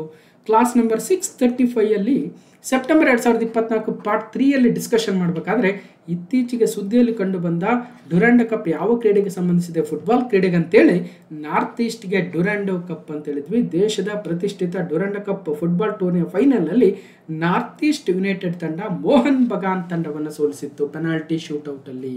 ಆ ಮೂಲಕ ಮೊದಲ ಬಾರಿಗೆ ತನ್ನ ಒಂದು ಪ್ರಶಸ್ತಿಯನ್ನು ಗೆದ್ದಂತಾಗಿತ್ತು ನಾರ್ತ್ ಈಸ್ಟ್ ತಂಡಕ್ಕೆ. ಈಗ 2ನೇ ಬಾರಿಗೆ ಕೂಡ ನಾರ್ತ್ ಈಸ್ಟ್ ತಂಡ ಗೆಲ್ಲುವ ಮೂಲಕ 2ನೇ ಬಾರಿಗೆ ಸತತವಾಗಿ ಗೆದ್ದಂತಾಯಿತು. ಮತ್ತು ಒಟ್ಟಾರೆಯಾಗಿ ಈ 134ನೇ ಆವೃತ್ತಿಯ ಒಂದು ಚಾಂಪಿಯನ್ ಆಗಿ ನಾರ್ತ್ ಈಸ್ಟ್ ತಂಡ ಹೊರಹೊಮ್ಮಿತು ಅಂತಕ್ಕಂಥ ಡೀಟೇಲ್ಸನ್ನು ನೋಡ್ಕೊಳ್ತಾ ಅಲ್ಲಿಗೆ ಮೊದಲನೇ ಪ್ರಶ್ನೆಯನ್ನು ಕಂಪ್ಲೀಟ್ ಮಾಡಿದ್ವಿ. ಓಕೆ, ಮತ್ತಷ್ಟು ಮಾಹಿತಿ ಅಂತ ಹೇಳೋದಾದರೆ ಅದೇನೋ ಹೇಳ್ತಾ ಇದ್ವಿ, ಏಷ್ಯಾದ ಅತ್ಯಂತ ಹಳೆಯ ಫುಟ್ಬಾಲ್ ಪಂದ್ಯಾವಳಿ ಅಂತ ಈ ರೀತಿಯಾಗಿ ಕೇಳ್ತಕ್ಕಂಥ ಚಾನ್ಸಸ್ ಇರುತ್ತೆ. ಹಾಗಾದರೆ ಏಷ್ಯಾದ ಅತ್ಯಂತ ಹಳೆಯ ಫುಟ್ಬಾಲ್ ಪಂದ್ಯಾವಳಿ ಯಾವುದು? ನಮ್ಮ ಡ್ಯುರಾಂಡ್ ಕಪ್ ಆಗುತ್ತೆ. ಯಾವ ಕ್ರೀಡೆಗೆ ಸಂಬಂಧಿಸಿದೆ ಅಂದರೆ ಫುಟ್ಬಾಲ್ ಕ್ರೀಡೆಗೆ ಸಂಬಂಧಿಸಿದೆ. ಆ ಡ್ಯುರಾಂಡ್ ಅಂದರೆ ಯಾರು, ಅದನ್ನು ಯಾರು ಸ್ಥಾಪನೆ ಮಾಡಿದ್ರು ಅಂತಕ್ಕಂಥದ್ದು ಹಿಂದೆ ಕೂಡ ನಾನು ಯಾವುದೋ ಒಂದು ವಿಡಿಯೋದಲ್ಲಿ ಡಿಸ್ಕಷನ್ ಮಾಡಿದ್ದೆ. ಇನ್ನು 2ನೇ ಪ್ರಶ್ನೆ, ಅಮೆರಿಕ ಅಧ್ಯಕ್ಷ ಡೊನಾಲ್ಡ್ ಟ್ರಂಪ್ ಅವರು ತಮ್ಮ ಆಪ್ತ ಸಹಾಯಕ ಸೆರ್ಗಿಯೋ ಗೋರ್ ಅವರನ್ನು ಭಾರತಕ್ಕೆ ಮುಂದಿನ ಅಮೆರಿಕದ ರಾಯಭಾರಿಯಾಗಿ ನೇಮಿಸಿದ್ದಾರೆ. US president Donald Trump names close aide Sergio Gor as next ambassador to the India. ಹಾಗಾದರೆ ಯಾರು ಇವರು ಸೆರ್ಗಿ ಗೋರ್? ಯಾಕೆ ಇವರು ಇಷ್ಟೊಂದು ಸುದ್ದಿಯಲ್ಲಿದ್ದಾರೆ? ಏನಿದೆ ಹಾಗಾದರೆ? ಹೊಸ ಭಾರತಕ್ಕೆ ಅಮೆರಿಕದ ರಾಯಭಾರಿ ಸೆರ್ಗಿಯೋ ಗೋರ್ ಅವರ ಬಗ್ಗೆ ಮತ್ತಷ್ಟು ಡೀಟೇಲ್ಸ್ ನೋಡೋಣ. ಸ್ನೇಕ್ ಸೆರ್ಗಿಯೋ ಗೋರ್ ಭಾರತಕ್ಕೆ ಅಮೆರಿಕದ ರಾಯಭಾರಿ. ಭಾರತಕ್ಕೆ ಅಮೆರಿಕದ ರಾಯಭಾರಿಯಾಗಿ ತಮ್ಮ ಆಪ್ತ ರಾಜಕೀಯ ಸಹಾಯಕ ಸೆರ್ಗಿಯೋ ಗೋರ್ ಅವರನ್ನು ಅಮೆರಿಕ ಅಧ್ಯಕ್ಷ ಡೊನಾಲ್ಡ್ ಟ್ರಂಪ್ ಅವರು ನೇಮಕ ಮಾಡಿದ್ದಾರೆ. ಅಮೆರಿಕದ ರಾಜಕೀಯದಲ್ಲಿ 38 ವರ್ಷದ ಗೋರ್ ಅವರು ತ್ವರಿತವಾಗಿ ಮೇಲೇರಿದ್ದಾರೆ. ಟ್ರಂಪ್ ಅವರು ಅತ್ಯಂತ ನಿಷ್ಠಾವಂತ ಮತ್ತು ನಂಬಿಕಸ್ಥ ವ್ಯಕ್ತಿಯಾಗಿದ್ದಾರೆ. ಶ್ವೇತಭವನದಲ್ಲಿ ಅತ್ಯಂತ ಪ್ರಭಾವಶಾಲಿ ಸಹಾಯಕರಲ್ಲಿ ಇವರು ಕೂಡ ಒಬ್ಬರಾಗಿದ್ದಾರೆ. ಇತ್ತೀಚೆಗೆ ನಡೆದ ಸುಮಾರು 4,000 ನೇಮಕಾತಿಗಳನ್ನು ಪರಿಶೀಲಿಸುವ ಕಾರ್ಯವನ್ನು ಕೂಡ ಗೋರ್ ಅವರಿಗೆ ನೀಡಲಾಗಿತ್ತು. ಸ್ನೇಕ್ ಎಂದು ಎದುರಾಳಿಗಳಿಂದ ಕರೆಸಿಕೊಳ್ಳುವ ಗೋರ್ ಅವರಿಂದಲೇ ಟ್ರಂಪ್ ಮತ್ತು ಎಲಾನ್ ಮಸ್ಕ್ ನಡುವಿನ ಸ್ನೇಹ ಹಾಳಾಯಿತು ಅಂತಕ್ಕಂಥದ್ದು ಕೂಡ ರಾಜಕೀಯ ತಜ್ಞರ ವಿಶ್ಲೇಷಣೆ. ಹೀಗೆ ಒಟ್ಟಾರೆಯಾಗಿ ಈಗ ಸೆರ್ಗಿಯೋ ಗೋರ್ ಅವರನ್ನು ನಮ್ಮ ದೇಶಕ್ಕೆ, ಭಾರತಕ್ಕೆ ರಾಯಭಾರಿಯಾಗಿ ಮಾಡಿರ್ತಕ್ಕಂಥದ್ದು ಕೆಲವೊಂದು ವಿಚಾರಗಳಿಗೆ ಇವತ್ತು ಬಹಳ ಪ್ರಾಮುಖ್ಯತೆಯನ್ನು ಪಡೆಯುತ್ತೆ. ಈಗ ಭಾರತ ಮತ್ತು ಅಮೆರಿಕದ ನಡುವೆ ಸುಂಕ ಪ್ರತಿಸುಂಕಗಳ ಈ ಒಂದು ಕಾದಾಟ ನಡೀತಾ ಇರತಕ್ಕಂಥ ಸಂದರ್ಭದಲ್ಲಿ, ಅದರಲ್ಲೂ ಡೊನಾಲ್ಡ್ ಟ್ರಂಪ್ಗೆ ಅತ್ಯಾತ್ಮರಾಗಿರ್ತಕ್ಕಂತಹ ಆತ್ಮೀಯ ಸಹಾಯಕರೆಂದೇ ಕರೆಸಿಕೊಳ್ಳುವ ಸೆರ್ಗಿಯೋ ಗೋರ್ ಅವರನ್ನು ನೇಮಕ ಮಾಡೋದ್ರೊಂದಿಗೆ ಇದು ಮತ್ತಷ್ಟು ಘರ್ಷಣೆಗೆ ಕಾರಣವಾಗುತ್ತೋ ಅಥವಾ ಮತ್ತಷ್ಟು ಹೊಂದಾಣಿಕೆಗೆ ಕಾರಣ ಆಗುತ್ತೋ, ಏನಾಗುತ್ತೆ ಅಂತಕ್ಕಂಥದ್ದು ಎಲ್ರಿಗೂ ಕುತೂಹಲ ಅಂತೂ ಇದ್ದೇ ಇದೆ. 2023ರಿಂದ ಭಾರತದಲ್ಲಿ ಅಮೆರಿಕ ರಾಯಭಾರಿಯಾಗಿದ್ದ ಎರಿಕ್ ಗಾರ್ಸೆಟ್ಟಿ ಅವರ ಅಧಿಕಾರಾವಧಿ ಇದೇ ವರ್ಷದ ಜನವರಿಯಲ್ಲಿ ಮುಕ್ತಾಯಗೊಂಡಿದೆ. 2023ರಿಂದ ಆಗಬೇಕದು. ಸೊ ಈಗ ಜೊತೆಗೆ ಏನಾಗಿದೆ, ಇವ್ರನ್ನ ಕೇವಲ ಭಾರತದ ರಾಯಭಾರಿಯಾಗಷ್ಟೇ ಅನೌನ್ಸ್ ಮಾಡಿಲ್ಲ, ಜೊತೆಗೆ Gor is taking an additional charge as special envoy on south and central Asian affairs. ದಕ್ಷಿಣ ಮತ್ತು ಮಧ್ಯ ಏಷ್ಯಾದ ವಿಶೇಷ ರಾಯಭಾರಿಯಾಗಿ ಅಡಿಷನಲ್ ಚಾರ್ಜನ್ನು ಕೂಡ ಇದೇ ಗೋರ್ ಅವರಿಗೆ ನೀಡಲಾಗಿದೆ. ಹಾಗಾಗಿ ಭಾರತ ಮತ್ತು ಪಾಕಿಸ್ತಾನದ ನಡುವೆ ಏನಾದರೂ ಮಧ್ಯಸ್ಥಿಕೆಯನ್ನು ವಹಿಸೋದಕ್ಕೆ ಗೋರ್ ಅವರನ್ನು ನೇಮಿಸಿದಾರಾ ಅಂತಕ್ಕಂತಹ ಸುದ್ದಿಗಳು ಕೂಡ ಇದ್ದಾವೆ. Has raised a red flag in New Delhi as experts said this may indicate a continued US desire to mediate between the India and Pakistan ಅಂತ ನ್ಯೂಸಲ್ಲಂತೂ ಇದೆ. ಮುಂದೇನಾಗುತ್ತಾ ನೋಡೋಣ. ಸೊ ಇವರೇ Sergio Gor as next US ambassador to India, ಜೊತೆಗೆ special envoy for the south and central Asian affairs. Eric Garcetti ಇದ್ರು 2023ರಿಂದ 2025ರವರೆಗೂ. ಈಗ ಅವರ ಸ್ಥಾನವನ್ನು ಸೆರ್ಗಿಯೋ ಗೋರ್ ಅವರು ತುಂಬ್ತಾ ಇದ್ದಾರೆ, United States ambassador to India. United States ಬಗ್ಗೆ ಮತ್ತಷ್ಟು ಡೀಟೇಲ್ಸ್ ಇದೆ. ವಾಷಿಂಗ್ಟನ್ DC ಇದರ ಕ್ಯಾಪಿಟಲ್ ಸಿಟಿ ಆಗುತ್ತೆ. ನ್ಯೂಯಾರ್ಕ್ ಸಿಟಿ ದೊಡ್ಡ ಸಿಟಿ. ಜೊತೆಗೆ ಡೊನಾಲ್ಡ್ ಟ್ರಂಪ್ ಅವರು ಅಧ್ಯಕ್ಷರಾಗಿದ್ದಾರೆ, JD ವ್ಯಾನ್ಸ್ ಅವರು ಉಪಾಧ್ಯಕ್ಷರಾಗಿದ್ದಾರೆ. ಹಾಗೆ ಮುಂದೆ ಬಂದರೆ US ಡಾಲರ್ ಅಂತೂ ಪ್ರಪಂಚದ ಅತಿ ದೊಡ್ಡ ಒಂದು ಕರೆನ್ಸಿ ಆಗುತ್ತೆ. ಅದು ಅಮೆರಿಕದ ಕರೆನ್ಸಿ, ಅಮೆರಿಕನ್ ಡಾಲರ್. ಇನ್ನು ಅಮೆರಿಕದ ಮ್ಯಾಪ್ ನೋಡ್ಬೋದು, ಒಂದಷ್ಟು ಮ್ಯಾಪ್ ಡೀಟೇಲ್ಸನ್ನು ಕೂಡ ನೋಡಿ. ಇಲ್ಲಿ ಅಲಾಸ್ಕಾ ಇದೆ, ಜೊತೆಗೆ ಉತ್ತರ ಅಮೆರಿಕದ ಅತಿ ದೊಡ್ಡ ರಾಷ್ಟ್ರಗಳಲ್ಲಿ ಒಂದಾಗುತ್ತೆ USA. ಇನ್ನು ಕ್ವಶನ್ ನಂಬರ್ 3, ಭಾರತದ ಉಪರಾಷ್ಟ್ರಪತಿ ಚುನಾವಣೆಯಲ್ಲಿ ಮೈತ್ರಿಕೂಟಗಳ ಕದನದಲ್ಲಿ ದಕ್ಷಿಣ ವರ್ಸಸ್ ದಕ್ಷಿಣ. ಏನಿದು ದಕ್ಷಿಣ ವರ್ಸಸ್ ದಕ್ಷಿಣ ಅನಿಸ್ಬೋದು. South versus south in battle of alliances in India's vice presidential election. ಈಗ ಆಗಿದ್ದಂತಹ ಜಗದೀಪ್ ಧನ್ಕರ್ ಅವರ ರಾಜೀನಾಮೆಯಿಂದ ತೆರವಾದ ಉಪರಾಷ್ಟ್ರಪತಿ ಹುದ್ದೆಗೆ ಈಗ ಎಲೆಕ್ಷನ್ ಘೋಷಣೆ ಆಗಿದೆ. ಆ ಎಲೆಕ್ಷನ್ ಅಲ್ಲಿ ಯಾರ್ಯಾರ ಮಧ್ಯೆ ಈಗ ಎಲೆಕ್ಷನ್ ನಡೆಯುತ್ತೆ ಅನ್ನೋದಕ್ಕೋಸ್ಕರ ಒಂದು ವಿಶೇಷತೆ ಏನಂದರೆ ದಕ್ಷಿಣ ವರ್ಸಸ್ ದಕ್ಷಿಣ ಅಂತ. ಏನಿದು ದಕ್ಷಿಣ ವರ್ಸಸ್ ದಕ್ಷಿಣ? ಸೊ ಈ ಒಂದು ಉಪರಾಷ್ಟ್ರಪತಿಗಳ ಒಂದು ಚುನಾವಣೆಯಲ್ಲಿ NDA ಮೈತ್ರಿಕೂಟ ವರ್ಸಸ್ INDIA ಮೈತ್ರಿಕೂಟ, ಈ ಎರಡೂ ಮೈತ್ರಿಕೂಟಗಳು ದಕ್ಷಿಣದ ಪ್ರಮುಖ ವ್ಯಕ್ತಿಗಳನ್ನೇ ಕಂಟೆಸ್ಟೆಂಟ್ಸ್ ಆಗಿ ಆಯ್ಕೆ ಮಾಡಿರೋದ್ರಿಂದ ಸೌತ್ ವರ್ಸಸ್ ಸೌತ್ ಆಗಿದೆ. ಹಾಗಿದ್ರೆ ಯಾರು ಇದಕ್ಕೆ ಆಯ್ಕೆ ಆಗಿದ್ದಾರೆ ಅಂತಕ್ಕಂಥ ವಿಚಾರಗಳನ್ನು ತಿಳ್ಕೊಳ್ತಾ ಹೋಗೋಣ. ಸೊ ಮೊದಲನೇದಾಗಿ ಉಪರಾಷ್ಟ್ರಪತಿ ಚುನಾವಣೆಯಲ್ಲಿ ದಕ್ಷಿಣದ ಸಮರ. ಅವಿಭಜಿತ ಆಂಧ್ರ ಪ್ರದೇಶ ಮೂಲದ ನ್ಯಾಯಮೂರ್ತಿ B ಸುದರ್ಶನ್ ರೆಡ್ಡಿ INDIA ಅಭ್ಯರ್ಥಿಯಾಗಿದ್ದಾರೆ. ಒಂದ್ ಕಡೆ CP ರಾಧಾಕೃಷ್ಣನ್ ಅವರು ತಮಿಳುನಾಡಿನವರು ವರ್ಸಸ್ ನಿವೃತ್ತ ನ್ಯಾಯಮೂರ್ತಿ B ಸುದರ್ಶನ್ ರೆಡ್ಡಿರವರು ಆಂಧ್ರ ಪ್ರದೇಶದವರು, ಅವಿಭಜಿತ ಆಂಧ್ರ ಪ್ರದೇಶ ಅಂತ ಕರೆಯೋಣ. ಇವರಿಬ್ಬರ ಮಧ್ಯೆ ಈಗ ಸಿ ಪಿ ರಾಧಾಕೃಷ್ಣನ್ ಅವರು ಮಹಾರಾಷ್ಟ್ರದ ರಾಜ್ಯಪಾಲರು ಮತ್ತು ಅವರು ಈಗ ಉಪರಾಷ್ಟ್ರಪತಿ ಚುನಾವಣೆಗೆ ನಿಲ್ತಾ ಇದ್ದಾರೆ. ಬಿಜೆಪಿಯ ಹಿರಿಯ ಮುಖಂಡರು ಕೂಡ. ಹಾಗಾದರೆ ಇವರು NDA ಮೈತ್ರಿಕೂಟದಿಂದ. ನ್ಯಾಯಮೂರ್ತಿ ಬಿ ಸುದರ್ಶನ್ ರೆಡ್ಡಿರವರು ತೆಲಂಗಾಣ ಮೂಲದವರು, ಅವಿಭಜಿತ ಆಂಧ್ರ ಪ್ರದೇಶದವರು ಅಂತ ಹೇಳೋಣ. ಹಿಂದೆ ಆಂಧ್ರ ಪ್ರದೇಶದ ಹೈಕೋರ್ಟ್ನ ಜಡ್ಜ್ ಆಗಿ, ಗುವಾಹತಿ ಹೈಕೋರ್ಟ್ನ ಮುಖ್ಯ ನ್ಯಾಯಮೂರ್ತಿಗಳಾಗಿ ಕಾರ್ಯನಿರ್ವಹಿಸಿದ್ದಾರೆ. ಜೊತೆಗೆ ಇತ್ತೀಚೆಗೆ ತೆಲಂಗಾಣ ಸರ್ಕಾರ ಜಾತಿ ಜನಗಣತಿಗೆ ಆಯೋಜಿಸಿದ ಏಕಸದಸ್ಯ ಆಯೋಗದ ಮುಖ್ಯಸ್ಥರಾಗಿ ಕೂಡ ಕೆಲಸ ಮಾಡಿದ್ದಾರೆ. ನಮ್ಮ ರಾಜ್ಯದಲ್ಲಿ HN ನಾಗಮೋಹನ್ ದಾಸ್ ಅವರು ಯಾವ ರೀತಿಯಾಗಿ ಏಕಸದಸ್ಯ ಆಯೋಗದ ಒಂದು ಮುಖ್ಯಸ್ಥರಾಗಿ ಕೆಲಸ ಮಾಡಿದರು, ಅವ್ರಿಗಿನ್ನ ಹಿಂದೆ ಫಸ್ಟು ರಾಜ್ಯ ಅಂದರೆ ಅದು ತೆಲಂಗಾಣ ರಾಜ್ಯ ಆಗಿತ್ತು. ಒಳ ಮೀಸಲಾತಿ ಜಾರಿ ಮಾಡಿದ್ದು. ಆ ಒಳ ಮೀಸಲಾತಿ ಜಾರಿಗೆ ಮುಂಚೆ ನಡೆದಿರ್ತಂತಹ ಕ್ಯಾಸ್ಟ್ ಸೆನ್ಸಸ್ಗೆ ಅಥವಾ ಅದರ ಆಯೋಗದ ವರದಿಯನ್ನು ಸಲ್ಲಿಸೋದಕ್ಕೆ ಆಯೋಗ ರಚನೆ ಆಗಿತ್ತು, ಅದರ ಮುಖ್ಯಸ್ಥರಾಗಿ ಇವರೇ ನ್ಯಾಯಮೂರ್ತಿ ಬಿ ಸುದರ್ಶನ್ ರೆಡ್ಡಿ ಅವರೇ ಆಯ್ಕೆಯಾಗಿದ್ದರು. ಅವರೇ ಆ ಕೆಲಸವನ್ನು ಮಾಡಿದರು. ಅವರನ್ನು ಇವತ್ತು INDIA ಇಂಡಿಯಾ ಮೈತ್ರಿಕೂಟ ಆಯ್ಕೆ ಮಾಡಿದೆ. ಆ ಮೂಲಕ ತಮಿಳುನಾಡಿನಿಂದೊಬ್ಬರು ಮತ್ತು ಆಂಧ್ರ ಪ್ರದೇಶದಿಂದೊಬ್ಬರು ಸೌತ್ ವರ್ಸಸ್ ಸೌತ್ ಅಂತಕ್ಕಂಥದ್ದು ಇವತ್ತು ಕಾಣಿಸ್ತಾ ಇದೆ. ಉಪರಾಷ್ಟ್ರಪತಿ ಚುನಾವಣೆಗೆ ಪ್ರತಿಪಕ್ಷಗಳ INDIA ಮೈತ್ರಿಕೂಟದ ಅಭ್ಯರ್ಥಿಯಾಗಿ ಸುಪ್ರೀಂ ಕೋರ್ಟ್ ನಿವೃತ್ತ ನ್ಯಾಯಮೂರ್ತಿಗಳು ಬಿ ಸುದರ್ಶನ್ ರೆಡ್ಡಿರವರನ್ನು ಆಯ್ಕೆ ಮಾಡಲಾಗಿದೆ. ದೇಶದ 17ನೇ ಉಪರಾಷ್ಟ್ರಪತಿ ಚುನಾವಣೆಗೆ ಆಡಳಿತ ಮತ್ತು ಪ್ರತಿಪಕ್ಷಗಳ ಅಭ್ಯರ್ಥಿಗಳಾಗಿ ಮುಖಾಮುಖಿಯಾಗುತ್ತಿರುವ CP Radhakrishnan NDA, B Sudarshan Reddy INDIA ನಡುವಿನ ಕದನ ದಕ್ಷಿಣ ಡರ್ಬಿಯಾಗಿ ಬದಲಾಗಿದೆ. ಹೊಸದಿಲ್ಲಿಯಲ್ಲಿ ಕಾಂಗ್ರೆಸ್ ಅಧ್ಯಕ್ಷ ಮಲ್ಲಿಕಾರ್ಜುನ್ ಖರ್ಗೆ ಅವರ ಅಧ್ಯಕ್ಷತೆಯಲ್ಲಿ ನಡೆದ INDIA ಮೈತ್ರಿ ಸಭೆಯಲ್ಲಿ NDA ಅಭ್ಯರ್ಥಿ CP ರಾಧಾಕೃಷ್ಣನ್ ಎದುರಾಳಿಯಾಗಿ ನಿವೃತ್ತ ನ್ಯಾಯಮೂರ್ತಿ ಬಿ ಸುದರ್ಶನ್ ರೆಡ್ಡಿ ಅವರನ್ನು ಒಮ್ಮತದ ಅಭ್ಯರ್ಥಿಯಾಗಿ ಆಯ್ಕೆ ಮಾಡಲಾಗಿದೆ. ಈ ಸಂದರ್ಭದಲ್ಲಿ ಹಲವಾರು ಮುಖ್ಯ ವ್ಯಕ್ತಿಗಳನ್ನು ಅವರು ಕನ್ಸಿಡರ್ ಮಾಡಿದರು. ಬಟ್ ಕೊನೆಗೆ ನ್ಯಾಯಮೂರ್ತಿ ಬಿ ಸುದರ್ಶನ್ ರೆಡ್ಡಿ ಅವರನ್ನು CP ರಾಧಾಕೃಷ್ಣನ್ ಅವರ ಎದುರಾಳಿಯಾಗಿ ಈಗ ನಿಲ್ಲಿಸ್ತಾ ಇದ್ದಾರೆ. ನೋಡೋಣ ಏನಾಗುತ್ತೆ. ಇವೆಲ್ಲ ನೋಡಿ, ನೀವು ಯಾವಾಗಲೂ ರಾಜಕೀಯವಾಗಿ ನೀವು ಪರಿಗಣಿಸಿದಾಗ ಈ ಉಪರಾಷ್ಟ್ರಪತಿಗಳ ಚುನಾವಣೆ ಅಂತಕ್ಕಂಥದ್ದು ಅಭ್ಯರ್ಥಿಗಳನ್ನು ಯಾವ ರೀತಿಯಾಗಿ ಸೆಲೆಕ್ಟ್ ಮಾಡ್ತಾರೆ ಅನ್ನತಕ್ಕಂಥದ್ದು ಸ್ವಲ್ಪ ಅಬ್ಸರ್ವ್ ಮಾಡಿ ನೋಡಿ. ಇದು ನೇರವಾಗಿ ಏಟಿರಲ್ಲ, ಒಳ ಏಟನ್ನು ಕೊಡ್ತಕ್ಕಂಥದ್ದೇ ಆಗಿರುತ್ತೆ. ಗಮನಿಸಿ ನೀವು.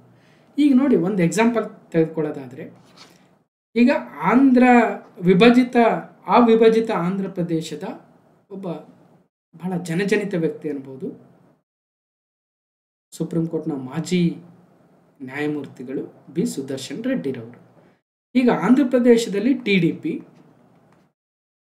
ಮತ್ತು ಜಗನ್ಮೋಹನ್ ರೆಡ್ಡಿರವರ ಪಕ್ಷ, ರೈಟ್. ಹಾಗೆ BRS ಪಕ್ಷ ತೆಲಂಗಾಣದಲ್ಲಿ.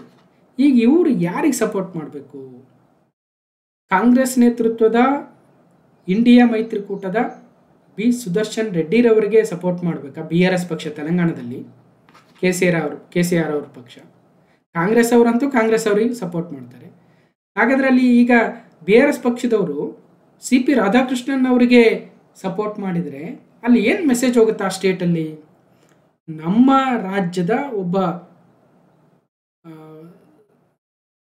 ಫೇಮಸ್ ವ್ಯಕ್ತಿಗೆ ಇವ್ರು ಓಟ್ ಹಾಕಲಿಲ್ಲ ಅನ್ನೋದು ಮೆಸೇಜ್ ಪಾಸ್ ಮಾಡ್ತಕ್ಕಂಥ ಉದ್ದೇಶಗಳಿರ್ತವೆ ನೀವು ರಾಜಕೀಯವಾಗಿ ಯೋಚನೆ ಮಾಡಿದರೆ.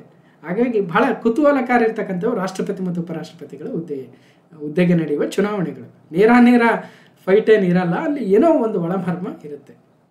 Even you take TDP or YSR Congress party, YSRC Jaganmohan ರೆಡ್ಡಿರವ್ರದ್ದು, ಅವ್ರು ಯಾರಿಗೆ ಸಪೋರ್ಟ್ ಮಾಡ್ತಾರೆ ಹಾಗಾದರೆ? ಸೊ ಈ ರೀತಿಯಾಗಿ ಅಭ್ಯರ್ಥಿಗಳನ್ನು ಆಯ್ಕೆ ಮಾಡ್ತಕ್ಕಂಥದ್ದು ಬಹಳ ದಿನಗಳಿಂದ ನಾವು ನೋಡ್ತಾ ಇರ್ಬೋದು ರಾಜಕೀಯದಲ್ಲಿ. ಓಕೆ, NDA ಅಭ್ಯರ್ಥಿಯಾಗಿ ತಮಿಳುನಾಡಿನ CP ರಾಧಾಕೃಷ್ಣನ್ ಅವರ ಆಯ್ಕೆಯ ಬೆನ್ನಿಗೆ ದಕ್ಷಿಣ ಭಾರತದಲ್ಲಿ ಪ್ರಾದೇಶಿಕ ಪಕ್ಷಗಳ ಮತಗಳ ಮೇಲೆ ಕಣ್ಣಿಟ್ಟು ಅಭಿಜಿತ ಆಂಧ್ರ ಪ್ರದೇಶ ಮೂಲದ ಬಿ ಸುದರ್ಶನ್ ರೆಡ್ಡಿ ಅವರನ್ನು INDA ಮೈತ್ರಿಕೂಟ ಅಭ್ಯರ್ಥಿಯಾಗಿ ಘೋಷಣೆ ಮಾಡುವ ಮೂಲಕ ಜಾಣ ನಡೆಯನ್ನು ಅನುಸರಿಸಿದೆ. ತೆಲಂಗಾಣದ BRS ಪಕ್ಷ, ಆಂಧ್ರ ಪ್ರದೇಶದ TDP, YSR ಕಾಂಗ್ರೆಸ್ ಪಕ್ಷ ಸಂಸದರ ಮತಗಿಟ್ಟಿಸಲು ಸುದರ್ಶನ್ ರೆಡ್ಡಿ ಅವರನ್ನು ಪ್ರತಿಪಕ್ಷಗಳ ಮೈತ್ರಿ ಅಭ್ಯರ್ಥಿಯನ್ನಾಗಿ ಅಂತಿಮಗೊಳಿಸಿದವೆ. ಪ್ರಾದೇಶಿಕ ಅಸ್ಮಿತೆಯನ್ನು ಕೆಣಕಿ ಮತ ಪಡೆಯುವ ತಂತ್ರಗಾರಿಕೆ ಜೊತೆಗೆ ತೆಲುಗು ಅಸ್ಮಿತೆಯ ಅಸ್ತ್ರ ಬೀಸಿದೆ ಎನ್ನಲಾಗಿದೆ. ಎಕ್ಸಾಮಲ್ಲಿ ಏನು ಕೇಳಲ್ಲ, ಬಟ್ ಈ ರೀತಿಯಾಗಿರ್ತಕ್ಕಂಥವನ್ನು ನಾವು ಎಸ್ಸೆ ಬರೋದಕ್ಕೆ ಬಹಳಷ್ಟು ಅನುಕೂಲ ಆಗ್ತವೆ, ಸ್ವಲ್ಪ ನೆನಪಿಟ್ಟಿರಬೇಕು. ಓಕೆ, ಇನ್ನು ಜಸ್ಟಿಸ್ ಸುದರ್ಶನ್ ರೆಡ್ಡಿರವರ ಹಿನ್ನೆಲೆ ಇದೆ, ಸೊ ನೋಡಿ. ಇನ್ನು ಸಿ ಪಿ ರಾಧಾಕೃಷ್ಣನ್ ಅವರು ಹಿಂದೆ ಆಯ್ಕೆ ಆದಾಗ ಅವ್ರ ಬಗ್ಗೆ ಕೂಡ ಡೀಟೇಲ್ಸನ್ನು ನೋಡಿದ್ವಿ. ಓಕೆ, ಈಗ ಸೌತ್ ವರ್ಸಸ್ ಸೌತ್. ಓಕೆ, ಒಂದು ಕಡೆ ಸಿ ಪಿ ರಾಧಾಕೃಷ್ಣನ್ ಅವರು, ಇನ್ನೊಂದು ಕಡೆ ಸುದರ್ಶನ್ ರೆಡ್ಡಿರವರು. ಇನ್ನು ಕಳೆದ ವಿಡಿಯೋದಲ್ಲಿ ನಾನು ಆಲ್ರೆಡಿ ಹೇಳಿದ್ದೀನಿ ವೈಸ್ ಪ್ರೆಸಿಡೆಂಟ್ ಅವರ ಎಲೆಕ್ಷನ್ನು, ಯಾವ ಆರ್ಟಿಕಲ್ಲು ಏನು. ಸೊ ಅದನ್ನು ಇನ್ನೊಂದ್ಸಲ ನೋಡೋದಾದರೆ article 63, vice president occupies the second highest office in the country. Is accorded rank next to the president. Right, ನಾವೇನು ಅನ್ಕೊಳ್ತೀವಿ, ರಾಷ್ಟ್ರಪತಿಗಳ ನಂತರ ಪ್ರಧಾನಮಂತ್ರಿಗಳೇ ಅನ್ಕೊಳ್ತೀವಿ, ಬಟ್ ಆ್ಯಕ್ಚುಲಿ ವೈಸ್ ಪ್ರೆಸಿಡೆಂಟ್ ಅವರು 2ನೇ ಸ್ಥಾನವನ್ನು ಪಡ್ಕೊಳ್ತಾರೆ. ಇನ್ನು ಎಲೆಕ್ಷನ್ ಅಂತ ಬಂದಾಗ ಉಪರಾಷ್ಟ್ರಾಧ್ಯಕ್ಷರು ಅಂದರೆ ಉಪರಾಷ್ಟ್ರಪತಿಗಳು ರಾಷ್ಟ್ರಪತಿಗಳಂತೆ ನೇರವಾಗಿ ಜನರಿಂದ ಆಯ್ಕೆ ಆಗೋದಿಲ್ಲ, ಬದಲಾಗಿ ಪರೋಕ್ಷ ಚುನಾವಣೆಯ ಮೂಲಕ ಚುನಾಯಿತರಾಗ್ತಾರೆ. ಹಾಗಾಗಿ ಇಲ್ಲಿ ಏನಾಗುತ್ತೆ, ನಮಗೆ ಎಲೆಕ್ಟೋರಲ್ ಕಾಲೇಜ್ ಅಂತ ಕರಿತೀವಿ, ಅಂದರೆ ಯಾರು ಉಪರಾಷ್ಟ್ರಪತಿಗಳ ಚುನಾವಣೆಯಲ್ಲಿ ಭಾಗವಹಿಸ್ತಾರೆ ಅಂತಕ್ಕಂಥದ್ದು. ಇಲ್ಲಿ elected and nominated members of both the houses of the parliament. ಅಂದರೆ it consist of both elected and nominated members of the parliament. In case of president only elected members. ಅದೊಂದು ವ್ಯತ್ಯಾಸ ಇದೆ. ಅಂದರೆ ಈಗ ನಾಮಿನೇಟೆಡ್ ಮೆಂಬರ್ಸ್ ಇರ್ತಾರಲ್ವ, ಆ nominated members ರಾಷ್ಟ್ರಪತಿಗಳ ಚುನಾವಣೆಯಲ್ಲಿ ಭಾಗವಹಿಸಲ್ಲ, ಬದಲಾಗಿ ಉಪರಾಷ್ಟ್ರಪತಿಗಳ ಚುನಾವಣೆಯಲ್ಲಿ ಭಾಗವಹಿಸ್ತಾರೆ. ಯಾಕಂದರೆ ಉಪರಾಷ್ಟ್ರಪತಿಗಳೂ ಹೌದು ಮತ್ತು ರಾಜ್ಯಸಭೆಯ ಅಧ್ಯಕ್ಷರು ಹೌದು. ಓಕೆ, ಇನ್ನೊಂದು ಗಮನಿಸಬೇಕು, ನಮ್ಮ ರಾಜ್ಯ ವಿಧಾನಸಭೆಗಳ ಚುನಾಯಿತ ಸದಸ್ಯರೇನಿದ್ದಾರೆ ಅವರು ರಾಷ್ಟ್ರಪತಿಗಳ ಚುನಾವಣೆಯಲ್ಲಿ ಭಾಗವಹಿಸ್ತಾರೆ. ಉಪರಾಷ್ಟ್ರಪತಿಗಳ ಚುನಾವಣೆಗೂ ರಾಜ್ಯ ವಿಧಾನಸಭೆಗಳಿಗೂ ಸಂಬಂಧ ಇಲ್ಲ. ಅದೊಂದು ಚೂರು ನೋಟ್ ಮಾಡಿಟ್ಕೊಂಡ್ರಿ. ಇನ್ನು ಅದೇನು proportional system of single transferable vote ರಾಷ್ಟ್ರಪತಿಗಳ ಚುನಾವಣೆಯಲ್ಲಿ ಹೇಗೆ ನಡೆಯುತ್ತೆ, ಇಲ್ಲೂ ಕೂಡ ಸೇಮ್ ಮೆಥಡನ್ನೇ ಬಳಸ್ತಾರೆ. ಅರ್ಹತೆಗಳೇನಿರಬೇಕು, ಅವರು ಭಾರತದ ನಾಗರಿಕರಾಗಿರಬೇಕು, 35 ವರ್ಷಗಳನ್ನು ಪೂರೈಸಿರಬೇಕು, ರಾಜ್ಯಸಭಾ ಸದಸ್ಯರಾಗಲು ಏನೇನು ಬೇಕು ಅಗತ್ಯ ಅರ್ಹತೆಗಳು ಅವೆಲ್ಲವನ್ನು ಕೂಡ ಹೊಂದಿರಬೇಕು, ಮತ್ತು ಯಾವುದೇ ಲಾಭದಾಯಕ ಹುದ್ದೆಯಲ್ಲಿ ಇರಬಾರ್ದು ಅಂತಕ್ಕಂಥದ್ದು ಕ್ರೈಟೀರಿಯಾ ಇದ್ದಾವೆ. ಇನ್ನು ಕ್ವಶನ್ ನಂಬರ್ 4, ಶುಭಾಂಶು ಶುಕ್ಲಾರವರಿಗೆ ಭವ್ಯ ಸ್ವಾಗತ ನೀಡಿದ ನಂತರ ಮೋದಿ ಅವರು ಗಗನಯಾತ್ರಿ ಶುಭಾಂಶು ಶುಕ್ಲಾ ಅವರೊಂದಿಗೆ ಸಂವಾದವನ್ನು ಕೂಡ ನಡೆಸಿದರು. ಹಾಗಾದರೆ following grand welcome to Shubhanshu Shukla, Narendra Modi interacted with astronaut Shubhanshu Shukla. ISSಗೆ ತೆರಳಿದ ಭಾರತದ ಮೊಟ್ಟ ಮೊದಲ ವ್ಯಕ್ತಿ ಬಾಹ್ಯಾಕಾಶಯಾನಿ ಶುಭಾಂಶು ಶುಕ್ಲಾರಾಗ್ತಾರೆ. ಅಂದರೆ ಇಂಟರ್ನ್ಯಾಷನಲ್ ಸ್ಪೇಸ್ ಸ್ಟೇಷನ್ಗೆ ಹೋಗಿರ್ತಕ್ಕಂಥವ್ರು, ಮತ್ತು ಬಾಹ್ಯಾಕಾಶಕ್ಕೆ ಹೋಗಿರ್ತಕ್ಕಂಥ ಫಸ್ಟ್ ವ್ಯಕ್ತಿ ಅಲ್ಲ. ರಾಕೇಶ್ ಶರ್ಮಾರವರು ಫಸ್ಟ್ ಟೈಮ್ ಹೋಗಿದ್ರು, ಬಟ್ ISSಗೆ ಹೋಗಿರಲಿಲ್ಲ. ಅವಾಗ ಇನ್ನೊಂದು ಯಾವುದೋ ರಷ್ಯಾದ ಬೇರೆ ಸ್ಪೇಸ್ ಸ್ಟೇಷನ್ ಇತ್ತು, ಅಲ್ಲಿಗೆ ಹೋಗಿದ್ರು. ಅದನ್ನು ಕೂಡ ಹಿಂದೆ ಹೇಳಿದ್ದೀನಿ, ಸೆಪ್ರೇಟ್ ಆಗಿ ಮಾತಾಡಿದ್ದೀವಿ. ಈಗ ಏನಿದೆ ವಿಚಾರ, ಅಕ್ಸಿಯಂ 4 ಯೋಜನೆಯಡಿ ಅಂತಾರಾಷ್ಟ್ರೀಯ ಬಾಹ್ಯಾಕಾಶ ನಿಲ್ದಾಣಕ್ಕೆ ತೆರಳಿದ್ದ ಗಗನಯಾನಿ ಶುಭಾಂಶು ಶುಕ್ಲಾರವರು ಭಾರತಕ್ಕೆ ಮರಳಿದ್ದಾರೆ. ಅವರನ್ನು ಹೊಸದಿಲ್ಲಿ ವಿಮಾನದಲ್ಲಿ ಕೇಂದ್ರದ ವಿಜ್ಞಾನ ಮತ್ತು ತಂತ್ರಜ್ಞಾನ ಸಚಿವರಾಗಿರ್ತಕ್ಕಂಥ ಜಿತೇಂದ್ರ ಸಿಂಗ್ ಅವರು, ದೆಹಲಿ ಮುಖ್ಯಮಂತ್ರಿ ರೇಖಾ ಗುಪ್ತಾರವರು, ಇಸ್ರೋ ಅಧ್ಯಕ್ಷರು ವಿ ನಾರಾಯಣನ್ ಅವರು ಬರಮಾಡಿಕೊಂಡರು. ಅಕ್ಸಿಯಂ ಯೋಜನೆಗಾಗಿ ತರಬೇತಿ ಮತ್ತು ಸಿದ್ಧತೆ ಹಿನ್ನೆಲೆಯಲ್ಲಿ ಅವರು 1 ವರ್ಷದಿಂದ ಅಮೆರಿಕದಲ್ಲೇ ಇದ್ದರು. ಶುಕ್ಲಾ ಅವರೊಂದಿಗೆ ಮತ್ತೊಬ್ಬ ಗಗನಯಾತ್ರಿಗಳು ಪ್ರಶಾಂತ್ ಬಾಲಕೃಷ್ಣನ್ ನಾಯರ್ ಅವರು ಕೂಡ ಅಲ್ಲೇ ಇದ್ದರು. ಅವರು ಕೂಡ ಭಾರತಕ್ಕೆ ಮರಳಿದ್ದಾರೆ.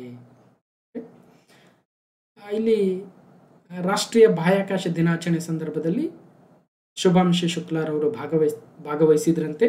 ಜೊತೆಗೆ ಅಂತಾರಾಷ್ಟ್ರೀಯ ಬಾಹ್ಯಾಕಾಶ ನಿಲ್ದಾಣದಲ್ಲಿ ಭಾರತದ ಮೊದಲ ಗಗನಯಾತ್ರಿ 2047ರ ವೇಳೆಗೆ ವಿಕಸಿತ ಭಾರತಕ್ಕಾಗಿ ಬಾಹ್ಯಾಕಾಶ ಕಾರ್ಯಕ್ರಮದ ನಿರ್ಣಾಯಕ ಪಾತ್ರ ಎನ್ನುವ ವಿಷಯದ ಮೇಲೆ ಲೋಕಸಭೆಯಲ್ಲಿ ವಿಶೇಷ ಚರ್ಚೆಯು ಕೂಡ ನಡೆಯಿತು. ಜೊತೆಗೆ ಬಾಹ್ಯಾಕಾಶ ನೀತಿ ಕುರಿತ ಚರ್ಚೆಯಲ್ಲಿ ಕೇಂದ್ರ ಸಚಿವರು ಜಿತೇಂದ್ರ ಸಿಂಗ್ ಅವರು ಮಾಹಿತಿಯನ್ನು ಕೊಟ್ಟರು.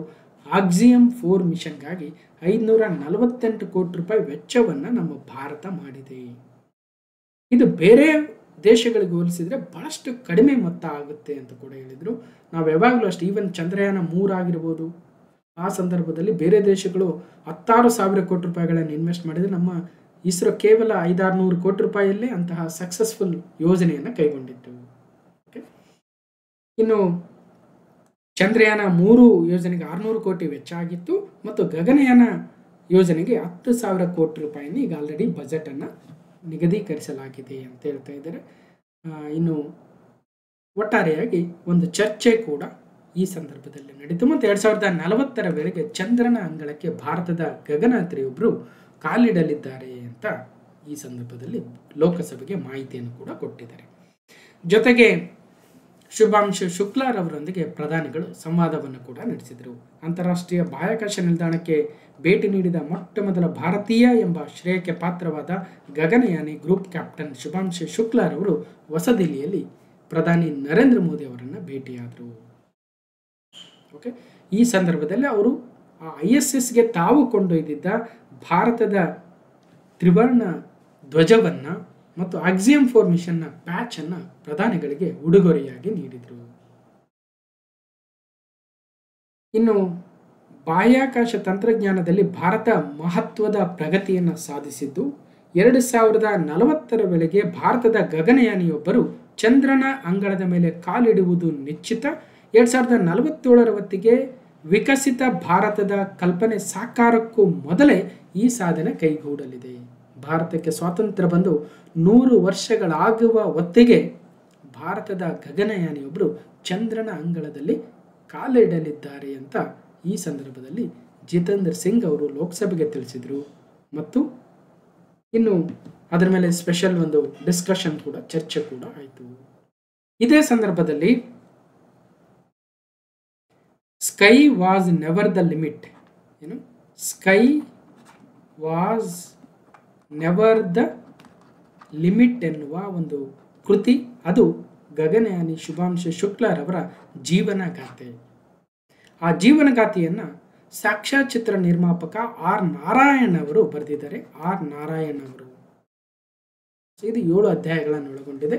ಹಾಗಾದರೆ ಇತ್ತೀಚೆಗೆ ಬಿಡುಗಡೆಯಾದ sky was never the limit ಅಂತಕ್ಕಂಥ ಕೃತಿ ಯಾರ ಜೀವನಗಾಥೆಯನ್ನು ಒಳಗೊಂಡಿದೆ ಅಂದರೆ ಗಗನಯಾನಿ ಶುಭಾಂಶು ಶುಕ್ಲಾರವರ ಜೀವನಗಾಥೆಯನ್ನು ಒಳಗೊಂಡಿದೆ. ನೋಡ್ಬೋದು, ಮತ್ತಷ್ಟು ಡೀಟೇಲ್ಸ್ ಇದೆ. ಜೊತೆಗೆ ಧಾರವಾಡದಲ್ಲಿ ಹೆಸರು ಮೆಂತ್ಯ ಮೊಳಕೆ ಅಧ್ಯಯನ, ಬಾಹ್ಯಾಕಾಶ ನಿಲ್ದಾಣದಲ್ಲಿ ಮೊಳಕೆ ಹೊಡೆದಿದ್ದ ಕಾಳುಗಳು ಈಗ ಕೃಷಿ ವಿವಿಗೆ ರವಾನೆಯಾಗಲಿವೆ. ಅದನ್ನು ನಮ್ಮ ಧಾರವಾಡದ ಕೃಷಿ ವಿಶ್ವವಿದ್ಯಾಲಯದ ವಿಜ್ಞಾನಿಗಳು ಅಧ್ಯಯನವನ್ನು ಕೂಡ ಮಾಡಲಿದ್ದಾರೆ. ಇನ್ನು ಕ್ವಶನ್ ನಂಬರ್ 5, ಬಸವರಾಜ ಹೊರಟ್ಟಿ ಅವರು ನಮ್ಮ ಕರ್ನಾಟಕದ ವಿಧಾನಮಂಡಲದ ಮೇಲ್ಮನೆಯ ಸಭಾಪತಿಗಳು. ಅವರು ಮೇಲ್ಮನೆಯ ಸದಸ್ಯರಾಗಿ ಅಂದರೆ ವಿಧಾನ ಪರಿಷತ್ನ ಸದಸ್ಯರಾಗಿ 45 ವರ್ಷ ಪೂರೈಸಿ ಒಂದು ಅನನ್ಯವಾಗಿರ್ತಕ್ಕಂಥ ದಾಖಲೆಯನ್ನು ಬರೆದಿದ್ದಾರೆ. ನೋಡಿ, 45 ವರ್ಷ ಆ ಒಂದು ವಿಧಾನಸಭೆಯಲ್ಲ, ವಿಧಾನಮಂಡಲದಲ್ಲಿ ಅಂದರೆ ವಿಧಾನ ಪರಿಷತ್ ಮೇಲ್ಗಡೆ, ಮೇಲ್ಮನೆ ಅಂತೀವಲ್ವ, ಮೇಲ್ಮನೆ ಕೆಳಮನೆ, ರೈಟ್. ಈಗ ಮೇಲ್ಮನೆ ಅಂದರೆ ವಿಧಾನ ಪರಿಷತ್ತು,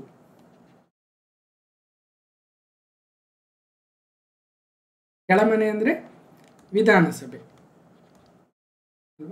ಇವು ಗೊತ್ತಿಲ್ಲ ಅಂದರೆ ಹೋಗಿ ತಿಳ್ಕೊಳ್ಳಿ, ಭಾಳ ಇಂಪಾರ್ಟೆಂಟ್.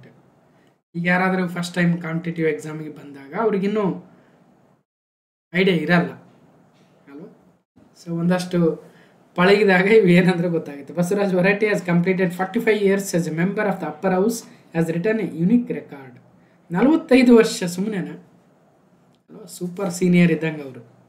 ಸುಮಾರು 17 ಮುಖ್ಯಮಂತ್ರಿಗಳನ್ನು ಕಂಡಿದ್ದಾರೆ. 17 ಮುಖ್ಯಮಂತ್ರಿಗಳನ್ನು ಅಂದರೆ ಅವ್ರ ಮುಂದೆ ಎಷ್ಟೋ ಜನ ಜಸ್ಟ್ ನೀವೇ ತಿಳ್ಕೊಬೋದು ಏನಂತ ಅಲ್ವಾ. ಸೊ ಆ ಒಂದು ವಿಶೇಷತೆ. ಬನ್ನಿ ಹಾಗಾದ್ರೆ ಏನಿದೆ, ಬಸವರಾಜ ಹೊರಟ್ಟಿ ಕೌನ್ಸಿಲ್ ಮಾಸ್ತಾರಿಕೆಗೆ 45 ವರ್ಷ, ವಿಧಾನ ಪರಿಷತ್ ಒಡನಾಟದಲ್ಲಿ ಅನನ್ಯ ದಾಖಲೆ ಬರೆದ ಸಭಾಪತಿಗಳು. ರಾಜ್ಯ ವಿಧಾನಮಂಡಲದಲ್ಲಿ ಅತ್ಯಂತ ಹಿರಿಯರಾಗಿರುವ ಸಭಾಪತಿ ಪೀಠದಲ್ಲಿ ಕುಳಿತಿರುವ ಬಸವರಾಜ ಹೊರಟ್ಟಿ ಅವರು ಮೇಲ್ಮನೆ ಸದಸ್ಯರಾಗಿ 45 ವರ್ಷ ಪೂರೈಸಿ ಅನನ್ಯ ದಾಖಲೆಯನ್ನು ಬರೆದಿದ್ದಾರೆ. ಈ ಅವಧಿಯಲ್ಲಿ ಹೊರಟ್ಟಿ ಅವರು ಓರ್ವ ನಿಷ್ಠುರವಾದಿಯಾಗಿ ಸದನದಲ್ಲಿ ಜನರ ಪರವಾದ ಗಟ್ಟಿ ಧ್ವನಿಯಾಗಿ ಹೆಜ್ಜೆ ಗುರುತು ಮೂಡಿಸಿರುವುದು ವೈಶಿಷ್ಟ್ಯವೂ ಕೂಡ. ಅವರ ಮಾತು ಬಹಳ ಖಡಕ್ಕು. ಮೇಲ್ನೋಟಕ್ಕೆ ಬಸವರಾಜ ಹೊರಟ್ಟಿ ಅವರು ಒರಟು ಮನುಷ್ಯ. ಅವರು ವ್ಯಕ್ತಿತ್ವಕ್ಕೊಂದು ನಿಷ್ಠುರತೆಯ ಚೌಕಟ್ಟನ್ನು ತೊಡಿಸಿದೆ. ಆದರೆ ಅವರೆಷ್ಟು ಸೀದಾಸಾದ ಮತ್ತು ಜನಪರ ಕಾಳಜಿ ಉಳ್ಳವರೆನ್ನುವುದು ಒಡನಾಡಿಗಳಿಗೆ ಗೊತ್ತಿದ್ದೇ ಇದೆ. ಹೊರಟ್ಟಿ ಮಾಸ್ತರರು ಎಂದೇ ಪ್ರಸಿದ್ಧರಾಗಿದೆ. 1980ರಲ್ಲಿ ಶಿಕ್ಷಕರ ಮತಕ್ಷೇತ್ರದಿಂದ ಆರಂಭವಾದ ಇವರ ಜರ್ನಿ ನಿರಂತರವಾಗಿ ಸಾಗಿ ಬಂದಿದೆ. ಹೀಗೆ ಸತತವಾಗಿ 8 ಬಾರಿ ಶಿಕ್ಷಕರ ಕ್ಷೇತ್ರದಿಂದ ಪ್ರತಿನಿಧಿಯಾಗಿ ಮೇಲ್ಮನೆಯನ್ನು ಪ್ರವೇಶಿಸಿದವರು ಇವರೇ ಮೊದಲಿಗರು. 2025ರ ಜೂನ್ 30ರಂದು ಹೊರಟ್ಟಿ ಅವರು ಪರಿಷತ್ತನ್ನು ಪ್ರವೇಶಿಸಿ ಬರ್ತಿ 45 ವರ್ಷವಾಗಿದೆ. ಇನ್ನು 2028ರವರೆಗೂ ಅವರ ಅಧಿಕಾರಾವಧಿ ಇದೆ ಅಂತೆ. ಜೊತೆಗೆ ಕಳೆದ 43 ವರ್ಷಗಳಿಂದಲೂ ಶಾಸಕರ ಭವನ LH ಅಂತ ಕರಿತೀವಲ್ಲ, ಅದರಲ್ಲಿ ರೂಮ್ ನಂಬರ್ 465 ಅಂದರೆ ಹೊರಟ್ಟಿರವರ ಕಾಯಂ ಬೆಂಗಳೂರಿನ ವಿಳಾಸ ಆಗೋಗ್ಬಿಟ್ಟಿದೆ ಅಂತೆ. ಸೊ ಜೊತೆಗೆ 1980 ಫಸ್ಟ್ ಟೈಮ್ MLC ಆದರು. 8 ಬಾರಿ ಸತತವಾಗಿ ಆಯ್ಕೆಯಾಗಿ ದಾಖಲೆ ಮಾಡಿದ್ದಾರೆ. 17 ಮುಖ್ಯಮಂತ್ರಿಗಳನ್ನು ಕಂಡಿದ್ದಾರೆ. 17 ಮುಖ್ಯಮಂತ್ರಿಗಳು ನೋಡಿ ಹೆಂಗಿದೆ. 17 ಮುಖ್ಯಮಂತ್ರಿಗಳಂದ್ರೆ ಸುಮ್ಮನೆನಾ? ಈಗ ಕುಮಾರಸ್ವಾಮಿ ಅವರು ಮುಖ್ಯಮಂತ್ರಿ ಆದಾಗ ಮತ್ತು ಧರ್ಮಸಿಂಗ್ ಅವರು ಮುಖ್ಯಮಂತ್ರಿ ಆದಾಗ ಸಚಿವರು ಕೂಡ ಆಗಿದ್ದರಂತೆ. ಅಂದರೆ ಕುಮಾರಸ್ವಾಮಿ ಅವರು ಮುಖ್ಯಮಂತ್ರಿ, ಇವರು ಎಜುಕೇಷನ್ ಮಿನಿಸ್ಟ್ರು. ಅವ್ರಿಗೆ ಏನು ಹೇಳ್ಬೋದು ಕುಮಾರಸ್ವಾಮಿ ಅವ್ರಿಗೆ ಅಂದರೆ, ಬಿಡಪ್ಪ ನಿಮ್ಮ ಅಪ್ಪರು ಮುಖ್ಯಮಂತ್ರಿ ಆದಾಗಲೇ ನಾನು MLC ಆಗಿದ್ದೆ ಅಂತ ಹೇಳ್ಬೋದು. ಅಥವಾ ಏನು MLC ಅದಕ್ಕಿಂತ ಹಿಂದಿನಿಂದಲೇ ಆಗ್ತಾ ಬಂದಿದ್ದಾರೆ ಅನ್ನಂಗೆ ಅರ್ಥ. ಅಂದರೆ ಅಷ್ಟು ಎಕ್ಸ್ಪೀರಿಯನ್ಸ್, ಜಸ್ಟ್ ಕಂಪ್ಯಾರಿಟಿವ್.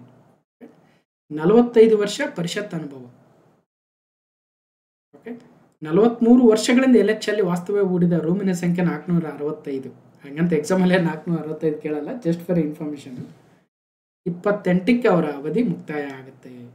ಮತ್ತು ಅವರು JDS ಅಲ್ಲಿದ್ದರು, ನಂತರ BJPಗೆ ಬಂದರು ಕಳೆದ ಎಲೆಕ್ಷನ್ ಟೈಮಲ್ಲಿ, ಆಗಲೂ ಕೂಡ ಗೆದ್ದರು. ಅಂದರೆ ಅವರು ಪಕ್ಷಾತೀತವಾಗಿ ಗೆಲ್ಲುವ ಒಂದು ಸಾಮರ್ಥ್ಯವನ್ನು ಹೊಂದಿರತಕ್ಕಂಥವ್ರು ಅಂತ ಇಲ್ಲಿ ಗೊತ್ತಾಗುತ್ತೆ. ಸುಮ್ಮನೆ ಅಲ್ಲ, 45 ವರ್ಷ. ಒಂದ್ಸಲ ML ಆದರೂ ಸಾಕು, ಒಂದ್ಸಲ MLC ಆದರೂ ಸಾಕು ಅಂತ ಇರ್ತಕ್ಕಂಥ ಒಂದು ಸಂದರ್ಭದಲ್ಲಿ 8 ಸಲ ಆಯ್ಕೆ ಆಗ್ತಾರೆ ಅಂದರೆ ಸಾಮಾನ್ಯ ವಿಚಾರ ಅಲ್ಲ. ಅದು ಕಂಟಿನ್ಯೂಸ್ ಆಗಿ ಇನ್ ಬಿಟ್ವೀನು. ಈಗ 8-10 ಸಲ ಗೆದ್ದಿರ್ತಕ್ಕಂಥವ್ರು ಇದ್ದಾರೆ. ಈಗ ಮಲ್ಲಿಕಾರ್ಜುನ್ ಖರ್ಗೆ ಅವರು ಗೋರ್ಮೆಟ್ಕಲ್ಲು, ಚಿತ್ತಾಪುರ ಅಲ್ಲೆಲ್ಲ ಎಷ್ಟೋ ಬಾರಿ ಗೆದ್ದಿದ್ದಾರೆ.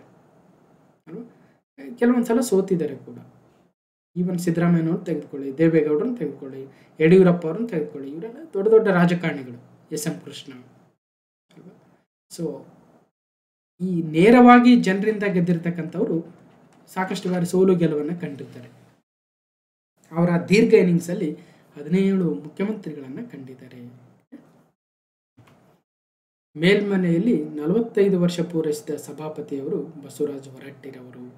ಅಂದರೆ 45 ವರ್ಷ ಅಂದರೆ ಸುಮ್ಮನೆನಾ?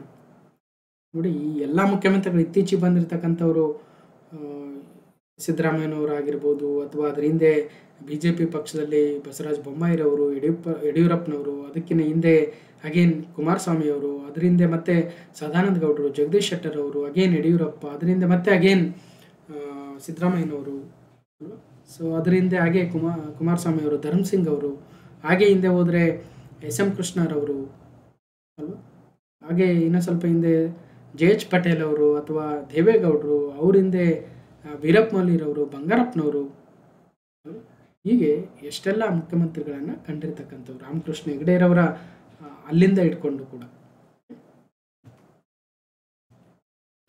Question number 6.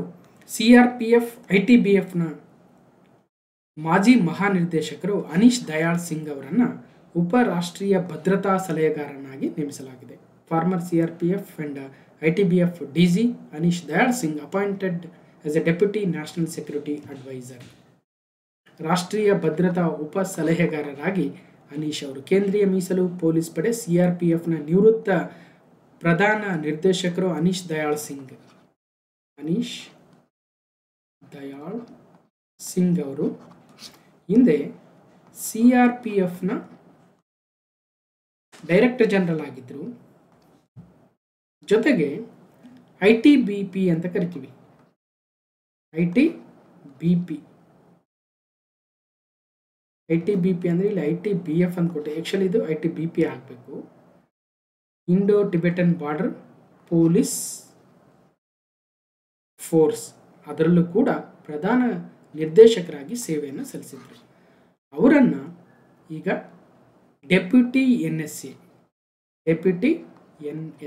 National security adviser, ಭದ್ರತಾ ಉಪ ಸಲಹೆಗಾರರಾಗಿ, ಅಜಿತ್ ದೋವಲ್ ಅವರು ಏನಿದ್ದಾರೆ ಅವರ ಸಹಾಯಕರಾಗಿ ಈಗ ನೇಮಕಗೊಂಡಿದ್ದಾರೆ. ಒಟ್ಟು 3 ಡೆಪ್ಯೂಟಿ NSA ಇರ್ತಾರಂತೆ.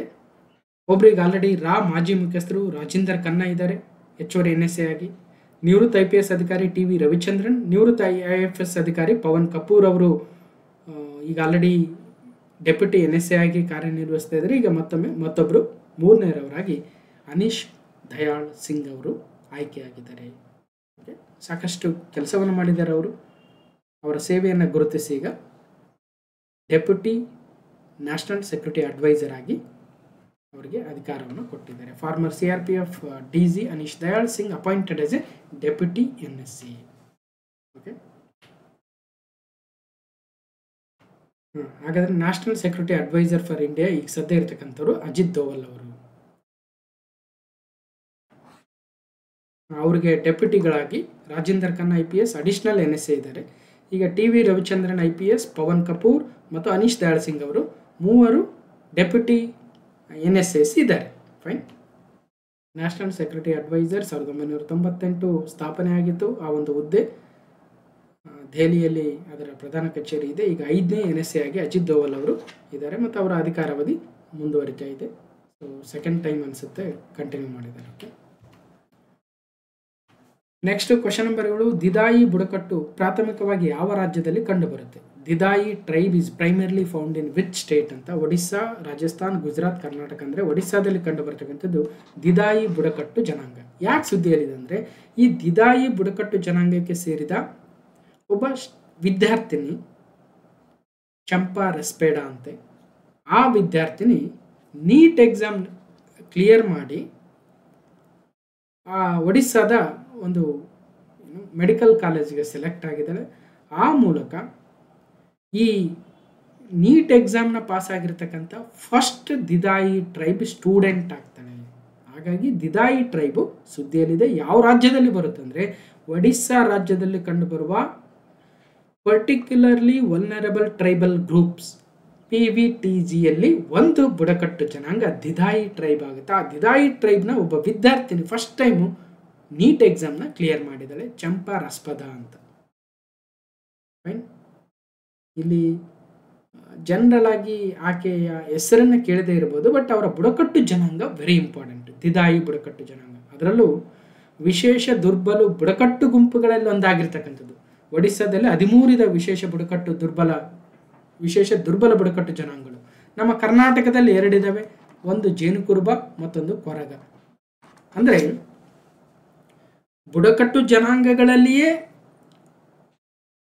ಕಡಿಮೆ ಜನಸಂಖ್ಯೆ ಹೊಂದಿರತಕ್ಕಂತಹ, ಫಲವಂತಿಕೆ ದರ ಕಡಿಮೆ ಇರತಕ್ಕಂತಹ, ಇನ್ನು ಪ್ರೀ ಅಗ್ರಿಕಲ್ಚರಲ್ ಮೆಥಡ್ಸನ್ನು ಬಳಸ್ತಾ ಇರ್ತಕ್ಕಂತಹ, ಸಾಮಾನ್ಯ ಜನರಿಂದ ದೂರವಾಗಿ ವಾಸಿಸ್ತಾ ಇರ್ತಕ್ಕಂತಹ ಅಂತಹ ಜನಾಂಗಗಳನ್ನು ಬುಡಕಟ್ಟು ಜನಾಂಗಗಳಲ್ಲಿಯೇ ಬಹಳ ಹಿಂದುಳಿದಿರ್ತಕ್ಕಂಥವನ್ನ ವಿಶೇಷ ದುರ್ಬಲ ಬುಡಕಟ್ಟು ಜನಾಂಗಗಳು ಅಂತ ಕರಿತೇವೆ. ಅಂಥವು ಇಡೀ ದೇಶದಲ್ಲಿ 75 ಬುಡಕಟ್ಟು ಜನಾಂಗಗಳಿದ್ದಾವೆ. ಕೇವಲ 75.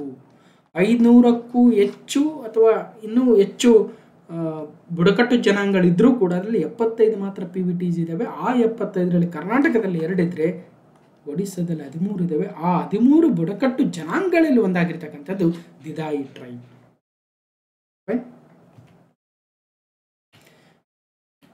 ಈ ಬುಡಕಟ್ಟು ಜನಾಂಗಗಳ ಬಗ್ಗೆ ಕ್ಲಾಸ್ ನಂಬರ್ 216, 217 ಮತ್ತು 229 ಭಾರತದ ಬುಡಕಟ್ಟು ಜನಾಂಗಗಳ ಬಗ್ಗೆ ಪಾರ್ಟ್ 1, ಪಾರ್ಟ್ 2, ಕರ್ನಾಟಕದ ಟ್ರೈಬಲ್ಸ್ ಬಗ್ಗೆ ಕ್ಲಾಸ್ ನಂಬರ್ 229 ಹೋಗಿ ನೋಡಿ. ಜೇನುಕುರುಬರು ಮತ್ತು ಕೊರಗರು ಇವೆರಡು ವಿಶೇಷ ದುರ್ಬಲ ಬುಡಕಟ್ಟು ಜನಾಂಗಗಳು ಸೇರಿರ್ತಕ್ಕಂಥವು. ಹಾಗಿದ್ರೆ ಒಡಿಸ್ಸಾದ ಭಾರತ ದರ್ಶನದಲ್ಲಿ ಭುವನೇಶ್ವರ್ ಅದರ ರಾಜಧಾನಿ. 1 ಏಪ್ರಿಲ್ 1936 ಸ್ಥಾಪನೆ. ಒಡಿಯಾ ಇಂಗ್ಲಿಷ್ ಆಡಳಿತ ಭಾಷೆಗಳು. 30 ಜಿಲ್ಲೆಗಳು. ಕಂಬಂಪಾಟಿ ಹರಿಬಾಬುರವರು ರಾಜ್ಯಪಾಲರಾಗ್ತಾರೆ. ಮುಖ್ಯಮಂತ್ರಿಗಳು ಮೋಹನ್ ಚರಣ್ ಮಾಜಿರವರು. ಸೀನಿಕ್ ಸೆರೈನ್ ಸಬ್ಲೈನ್ ಅನ್ನೋದು ಒಡಿಸ್ಸಾದ ಟೂರಿಸಂ ಟ್ಯಾಗ್ಲೈನ್ ಆದರೆ ಕಟಕ್ಕಲ್ಲಿ ತನ್ನ ಹೈಕೋರ್ಟನ್ನು ಹೊಂದಿದೆ. 21 ಲೋಕಸಭೆ 10 ರಾಜ್ಯಸಭೆ ಸ್ಥಾನಗಳನ್ನು ಹೊಂದಿದೆ. ಒಂದೇ ನಿಮಿಷ. ಸೊ ಐ ವಿಲ್ ಕನ್ಫರ್ಮ್ ಅವರು ಕರೆಕ್ಟಾಗಿ ಅವರೇ ಇದ್ದಾರಾ ಇಲ್ವಾ, ಯಾಕಂದರೆ ಇತ್ತೀಚೆಗೆ ಒಂದಷ್ಟು ರಾಜ್ಯಗಳ ರಾಜ್ಯಪಾಲರ ಚೇಂಜ್ ಆಗಿದ್ದರು. ಸೊ ಹಾಗಾಗಿ ಒಂದ್ಸಲ ಕನ್ಫರ್ಮೇಷನ್ಗೆ ಮೋಹನ್ ಚರಣ್ ಮಾಜಿರವರು ಹೌದು ಮುಖ್ಯಮಂತ್ರಿಗಳಾಗಿದ್ದಾರೆ. ಇನ್ನು BJP ಪಕ್ಷದವರು, ಅವರು ಇಲ್ಲಿ ಆ್ಯಕ್ಚುಲಿ BJD ಅಂತ ಬಂದಿದೆ, ಇವರು BJP ಪಕ್ಷದವರು. ಓಕೆ, ಯಾಕಂದರೆ ನವೀನ್ ಪಟ್ನಾಯಕ್ ಅವರು BJD ಪಕ್ಷದವರಿದ್ದರು. ಆ ಕಂಟೆಂಟ್ ಹಾಗೆ ಉಳಿದಿದೆ, BJP ಮಾಡ್ಕೊಳ್ರಿ. ಇನ್ನು ಕಂಬಂಪಾಟಿ ಹರಿಬಾಬುರವರು ಹೌದು ರಾಜ್ಯಪಾಲರು. ರೈಟ್. ಇನ್ನು ಕಟಕಲ್ಲಿ ತನ್ನ ಹೈಕೋರ್ಟನ್ನು ಹೊಂದಿದೆ. 147 ಸ್ಥಾನಗಳ ವಿಧಾನಸಭೆಯನ್ನು ಕೂಡ ಹೊಂದಿದೆ. Okay, right. ನೆಕ್ಸ್ಟ್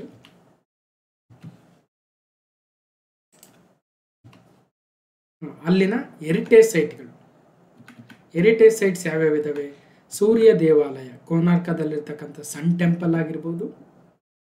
ಮತ್ತು ICH ಸೈಟ್ಗಳಲ್ಲಿ ದೇಶದಲ್ಲಿರ್ತಕ್ಕಂಥ 15 ಇಂಟ್ಯಾಂಜಿಬಲ್ ಕಲ್ಚರಲ್ ಹೆರಿಟೇಜ್ ಸೈಟ್ಗಳಲ್ಲಿ ಒಂದು ಚಾವು ನೃತ್ಯ ಇದೇ ಒಡಿಸ್ಸಾದಿಂದಿದೆ. ಬಿತರ್ಕರ್ಣಿಕಾ ಸಿಮ್ಲಿಪಾಲ್ಗಳು ನ್ಯಾಷನಲ್ ಪಾರ್ಕ್ಗಳಾದರೆ ಸಿಮ್ಲಿಪಾಲ್ ಮತ್ತು ಸತ್ಕೋಸಿಯ ಟೈಗರ್ ರಿಸರ್ವ್ಸ್ ಆಗ್ತವೆ. ಹಾಗೆ ಬಯೋಸ್ಫಿಯರ್ ರಿಸರ್ವಲ್ಲಿ ಸಿಮ್ಲಿಪಾಲ್ ಬಯೋಸ್ಫಿಯರ್ ರಿಸರ್ವ್ ಕೂಡ ಇದೆ. ಅದೇ ರೀತಿಯಾಗಿ ರಾಮ್ಸರ್ ಸೈಟ್ಗಳು ಅನ್ಸುಪಾ ಲೇಕ್, ಬಿತರ್ಕರ್ಣಿಕಾ, ಚಿಲಿಕಾ ಸರೋವರ, ದೇಶದ ಮೊಟ್ಟ ಮೊದಲ ರಾಮ್ಸರ್ ಸೈಟ್ಗಳಲ್ಲಿ ಒಂದಾಗಿರ್ತಕ್ಕಂಥದ್ದು ಚಿಲಿಕಾ ಲೇಕ್ ಒಡಿಸ್ಸಾದಿಂದಿದೆ. Hirakud reservoir, Satkosia gorge, Tampara lake ಇವು ರಾಮ್ಸರ್ ಸೈಟ್ಗಳಾದರೆ ಗೋಲ್ಡನ್ ಬೀಚ್, ಪೂರಿಯಲ್ಲಿ ಬರುವ ಗೋಲ್ಡನ್ ಬೀಚ್ ಒಂದು ಬ್ಲೂ ಫ್ಲಾಗ್ ಸರ್ಟಿಫೈಡ್ ಬೀಚ್ ಆಗುತ್ತೆ ಫ್ರಮ್ ಒಡಿಸ್ಸಾ.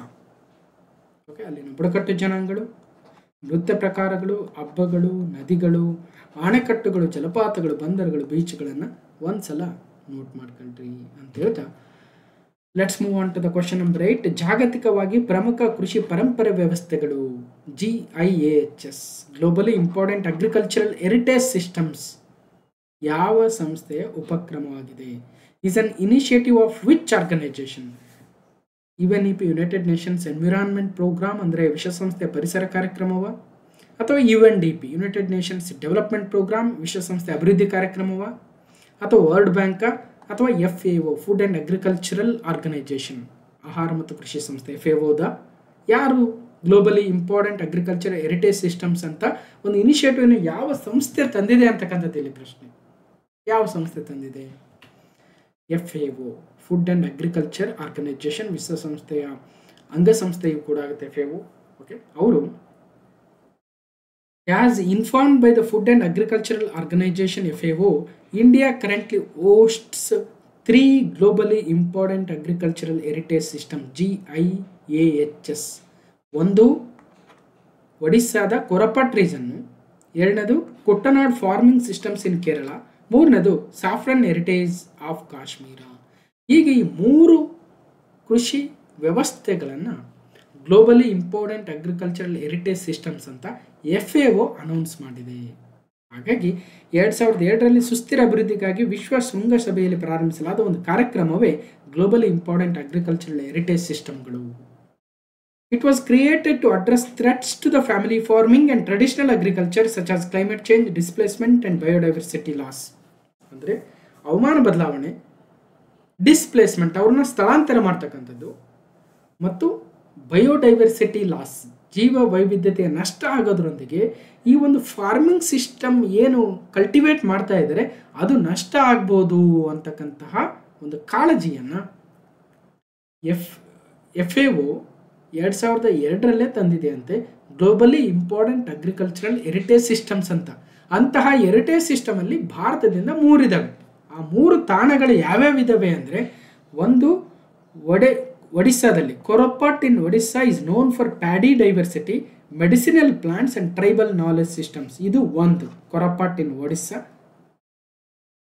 ಒಡಿಸ್ಸಾದ ಕೊರಪಟ್ ಭತ್ತದ ವೈವಿಧ್ಯತೆ, ಕೊರಪಟ್ ರೈಸ್ ಅಂತಲೇ ಇದೆ ಒಂದು GI ಟ್ಯಾಗ್ ರೈಸ್, ಸ್ವಲ್ಪ ಬ್ರೌನ್ ಕಲರಲ್ಲಿ ಇರುತ್ತೆ, ನೋಡಿರ್ಬೋದು, ಹಿಂದೆ ಕೂಡ ಮಾತಾಡಿದ್ದೀವಿ. ಆ ಭಾಗದಲ್ಲಿ ಬೆಳೆಯುವ ಭತ್ತದ ವೈವಿಧ್ಯತೆ, ಔಷಧೀಯ ಸಸ್ಯಗಳು, ಬುಡಕಟ್ಟು ಜ್ಞಾನ ವ್ಯವಸ್ಥೆಗಳಿಗೆ ಹೆಸರುವಾಸಿಯಾಗಿದ್ದು ಅದನ್ನು ಸಂರಕ್ಷಣೆ ಮಾಡಬೇಕನ್ನೋ ಉದ್ದೇಶದಿಂದ 1ನೇ ಸ್ಥಾನ.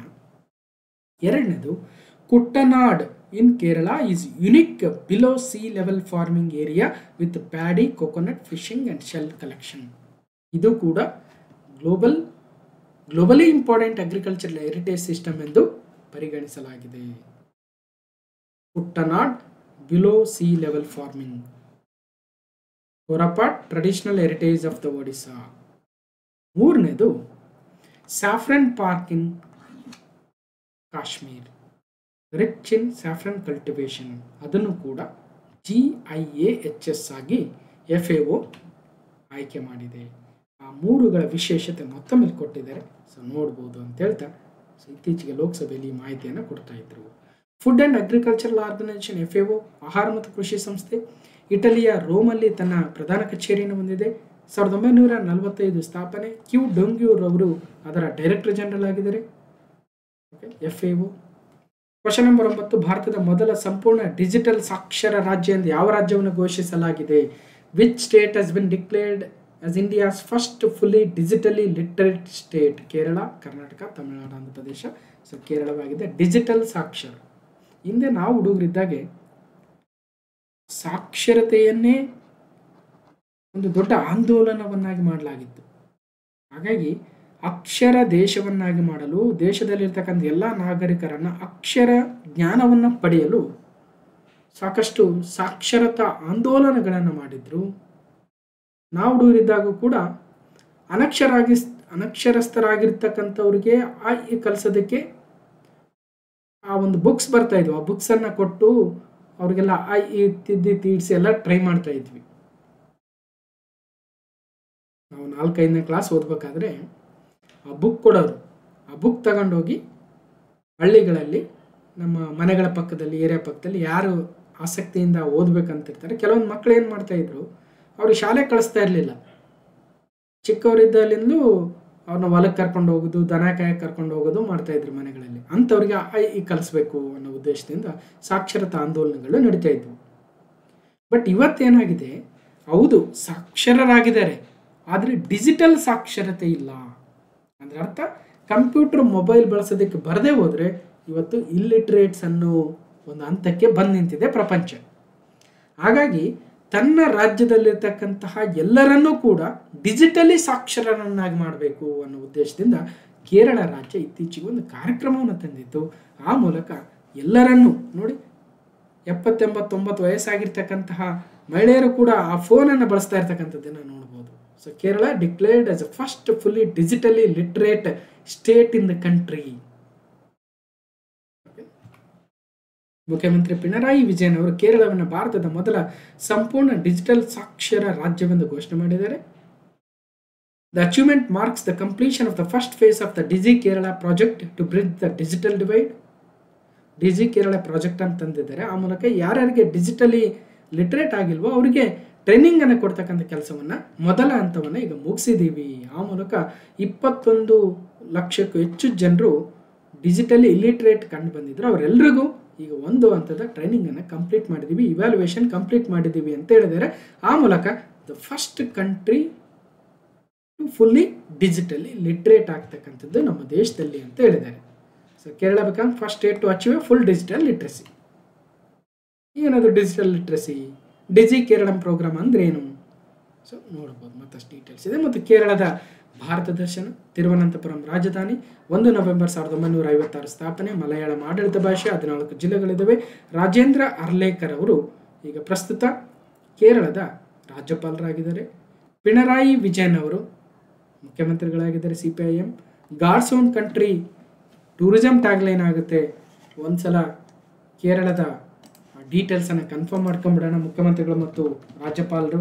ಯಾಕಂದರೆ ಇಲ್ಲಿನ ರಾಜ್ಯಪಾಲರು ಮೊಹಮ್ಮದ್ ಆರಿಫ್ ಅವರು ಟ್ರಾನ್ಸ್ಫರ್ ಆಗಿದ್ದರು. ಹಾಗಾಗಿ ರಾಜೇಂದ್ರ ಅರ್ಲೇಕರ್ ಅವರು ಅವರ ಸ್ಥಾನಕ್ಕೆ ಬಂದಿದ್ದಾರೆ. ಕರೆಕ್ಟ್ ಇದೆ. ಸೊ ಕೊಚ್ಚಿಯಲ್ಲಿ ಹೈಕೋರ್ಟನ್ನು ಹೊಂದಿದೆ. 20 ಲೋಕಸಭೆ, 9 ರಾಜ್ಯಸಭೆ ಮತ್ತು 140 ವಿಧಾನಸಭೆಗಳನ್ನು ಒಳಗೊಂಡಿರತಕ್ಕಂತಹ ಒಂದು ಅಸೆಂಬ್ಲಿಯನ್ನು ಕೂಡ ಹೊಂದಿದೆ. ಇನ್ನು ಕೇರಳದ ಹೆರಿಟೇಜ್ ಸೈಟ್ಸ್ ಅಂದರೆ UNESCO heritage site western Ghats ಆಗುತ್ತೆ. ಇದೊಂದು ಶೇರ್ಡ್ ಸೈಟ್, ಅಂದರೆ ಕೇವಲ ಎಕ್ಸ್ಕ್ಲೂಸಿವ್ ಆಗಿ ಕೇರಳಕ್ಕೇನು ಸಂಬಂಧಿಸಿಲ್ಲ, ಬೇರೆ ರಾಜ್ಯಗಳಿಗೂ ಕೂಡ ಹರಡಿಕೊಂಡಿದೆ. ಇನ್ನು ICH ಸೈಟ್ಗಳಲ್ಲಿ 2 ಇದಾವೆ ಪ್ರಮುಖವಾಗಿ, ಒಂದು ಮುದಿಯಟ್ಟು, ಇನ್ನೊಂದು ಕೂಟಿಯಾಟ್ಟಂ. ಫೈನ್. ನ್ಯಾಷನಲ್ ಪಾರ್ಕಲ್ಲಿ ಅನೈಮುಡಿ, ಎರವಿಕುಲಂ, ಮತ್ತಿಕಟ್ಟನ್ ಶೋಲಾ, ಪಂಬದಂ ಶೋಲಾ, ಪೆರಿಯಾರ್ ಮತ್ತು ಸೈಲೆಂಟ್ ವ್ಯಾಲಿ ನ್ಯಾಷನಲ್ ಪಾರ್ಕ್ಗಳಿದ್ದಾವೆ. 2 ಟೈಗರ್ ರಿಸರ್ವ್ ಇದ್ದಾವೆ, ಒಂದು ಪೆರಿಯಾರ್, ಇನ್ನೊಂದು ಪರಂಬಿಕುಲಂ. ಮತ್ತು biosphere reserve Nilgiri biosphere reserve, Agasthyamala ಕೂಡ ಇದೆ. Ramsar sites very important. Ashtamudi, Sasthamkotta, Vembanad Kol, ಇವು 3 ರಾಮ್ಸರ್ ಸೈಟ್ಗಳು ಕೇರಳ ರಾಜ್ಯದಲ್ಲಿ ಬರ್ತವೆ. ಕಪ್ಪಡ್ ಬೀಚ್ ಒಂದು ಬ್ಲೂ ಫ್ಲಾಗ್ ಸರ್ಟಿಫೈಡ್ ಬೀಚ್ ಆಗುತ್ತೆ. ಅದೇ ರೀತಿಯಾಗಿ ಈರುಳರ್, ಕೊಂಡ, ಕೊರಗ, ಪೆನಿಯಾ ಎನ್ನುವ ಈ ವಿವಿಧ ಬುಡಕಟ್ಟು ಜನಾಂಗಗಳು, ಕಥಕ್ಕಳಿ, ಕೂಡಿಯಾಟ್ಟಂ, ಮೋಹಿನಿಯಾಟ್ಟಂ ಎನ್ನುವ ವಿವಿಧ ನೃತ್ಯ ಪ್ರಕಾರಗಳು, ಓಣಂ, ತ್ರಿಶೂರಪುರಂ, ಪೊಂಗಲ್, ಮಕರವಿಲ್ಲಕ್ಕು ಎನ್ನುವ ವಿವಿಧ ಹಬ್ಬಗಳು. ಸೊ ಹೀಗೆ ನದಿಗಳು, ಅಣೆಕಟ್ಟುಗಳು, ಜಲಪಾತಗಳು, ಬಂದರುಗಳನ್ನು, ಬೀಚ್ಗಳನ್ನು ಕೂಡ ನೋಡ್ಬೋದು ಅಂತ ಹೇಳ್ತಾ. ಸೊ ಕ್ವಶನ್ ನಂಬರ್ 10, 18ನೇ ಅಂತಾರಾಷ್ಟ್ರೀಯ ಖಗೋಳಶಾಸ್ತ್ರ ಮತ್ತು ಖಗೋಳ ಭೌತಶಾಸ್ತ್ರ ಒಲಿಂಪಿಯಾಡ್ IOAA 2025 ಎಲ್ಲಿ ನಡೆಯಿತು? Where was 18th International Olympiad on Astronomy and Astrophysics IOAA 2025 ಅಂದರೆ ಮುಂಬೈಯಲ್ಲಿ ಇತ್ತೀಚೆಗೆ 18ನೆಯ International Olympiad on Astronomy and Astrophysics ನಡೆಸಲಾಗಿತ್ತು. ಅದರಲ್ಲಿ ಭಾರತ 4 ಚಿನ್ನ, 1 ಬೆಳ್ಳಿ ಪದಕವನ್ನು ಗೆದ್ದುಕೊಂಡಿತ್ತಂತೆ. 18th ಆವೃತ್ತಿ ಇತ್ತೀಚೆಗೆ ಮುಂಬೈಯಲ್ಲಿ ನಡೆದಿತ್ತು, ಆಗಸ್ಟ್ 15 to 21. ಸೊ ಆಗಸ್ಟ್ 15ರಿಂದ 21ರವರೆಗೆ ಮುಂಬೈಯಲ್ಲಿ ನಡೆದ 18ನೇ ಅಂತಾರಾಷ್ಟ್ರೀಯ ಖಗೋಳಶಾಸ್ತ್ರ ಖಗೋಳ ಭೌತಶಾಸ್ತ್ರ ಒಲಿಂಪಿಯಾಡ್ 2025 ಭಾರತವು 4 ಚಿನ್ನದ ಪದಕಗಳು, 1 ಬೆಳ್ಳಿ ಪದಕವನ್ನು ಗೆದ್ದುಕೊಂಡಿತು. ಇದರಲ್ಲಿ ಇರಾನ್ ಮೊದಲನೇ ಸ್ಥಾನವನ್ನು ಪಡೆದಿತ್ತು 5 ಚಿನ್ನದ ಪದಕಗಳೊಂದಿಗೆ. ಸೊ ಇಷ್ಟು ಕ್ಲಾಸ್ ನಂಬರ್ 895 ಮತ್ತು ಆಗಸ್ಟ್ 2025 ಪಾರ್ಟ್ 9 ಇಂಪಾರ್ಟೆಂಟ್ ಆಗಿರ್ತಕ್ಕಂಥ ಕರೆಂಟ್ ಅಫೇರ್ಸ್ ಆಗಿತ್ತು. ಹೇಗೆ ಅನಿಸ್ತು ಅಂತ ಕಮೆಂಟ್ ಮೂಲಕ ತಿಳಿಸಿ. ಮತ್ತು ಈ ವಿಡಿಯೋನ ಕಂಪ್ಲೀಟ್ ಆಗಿ ನೋಡಿರ್ತಕ್ಕಂಥ ಎಲ್ಲರಿಗೂ ಧನ್ಯವಾದಗಳು. ಮತ್ತು ಮುಂದಿನ ವಿಡಿಯೋದಲ್ಲಿ ಸಿಗ್ತೇನೆ ಅಂತ ಹೇಳ್ತಾ ಥ್ಯಾಂಕ್ ಯು.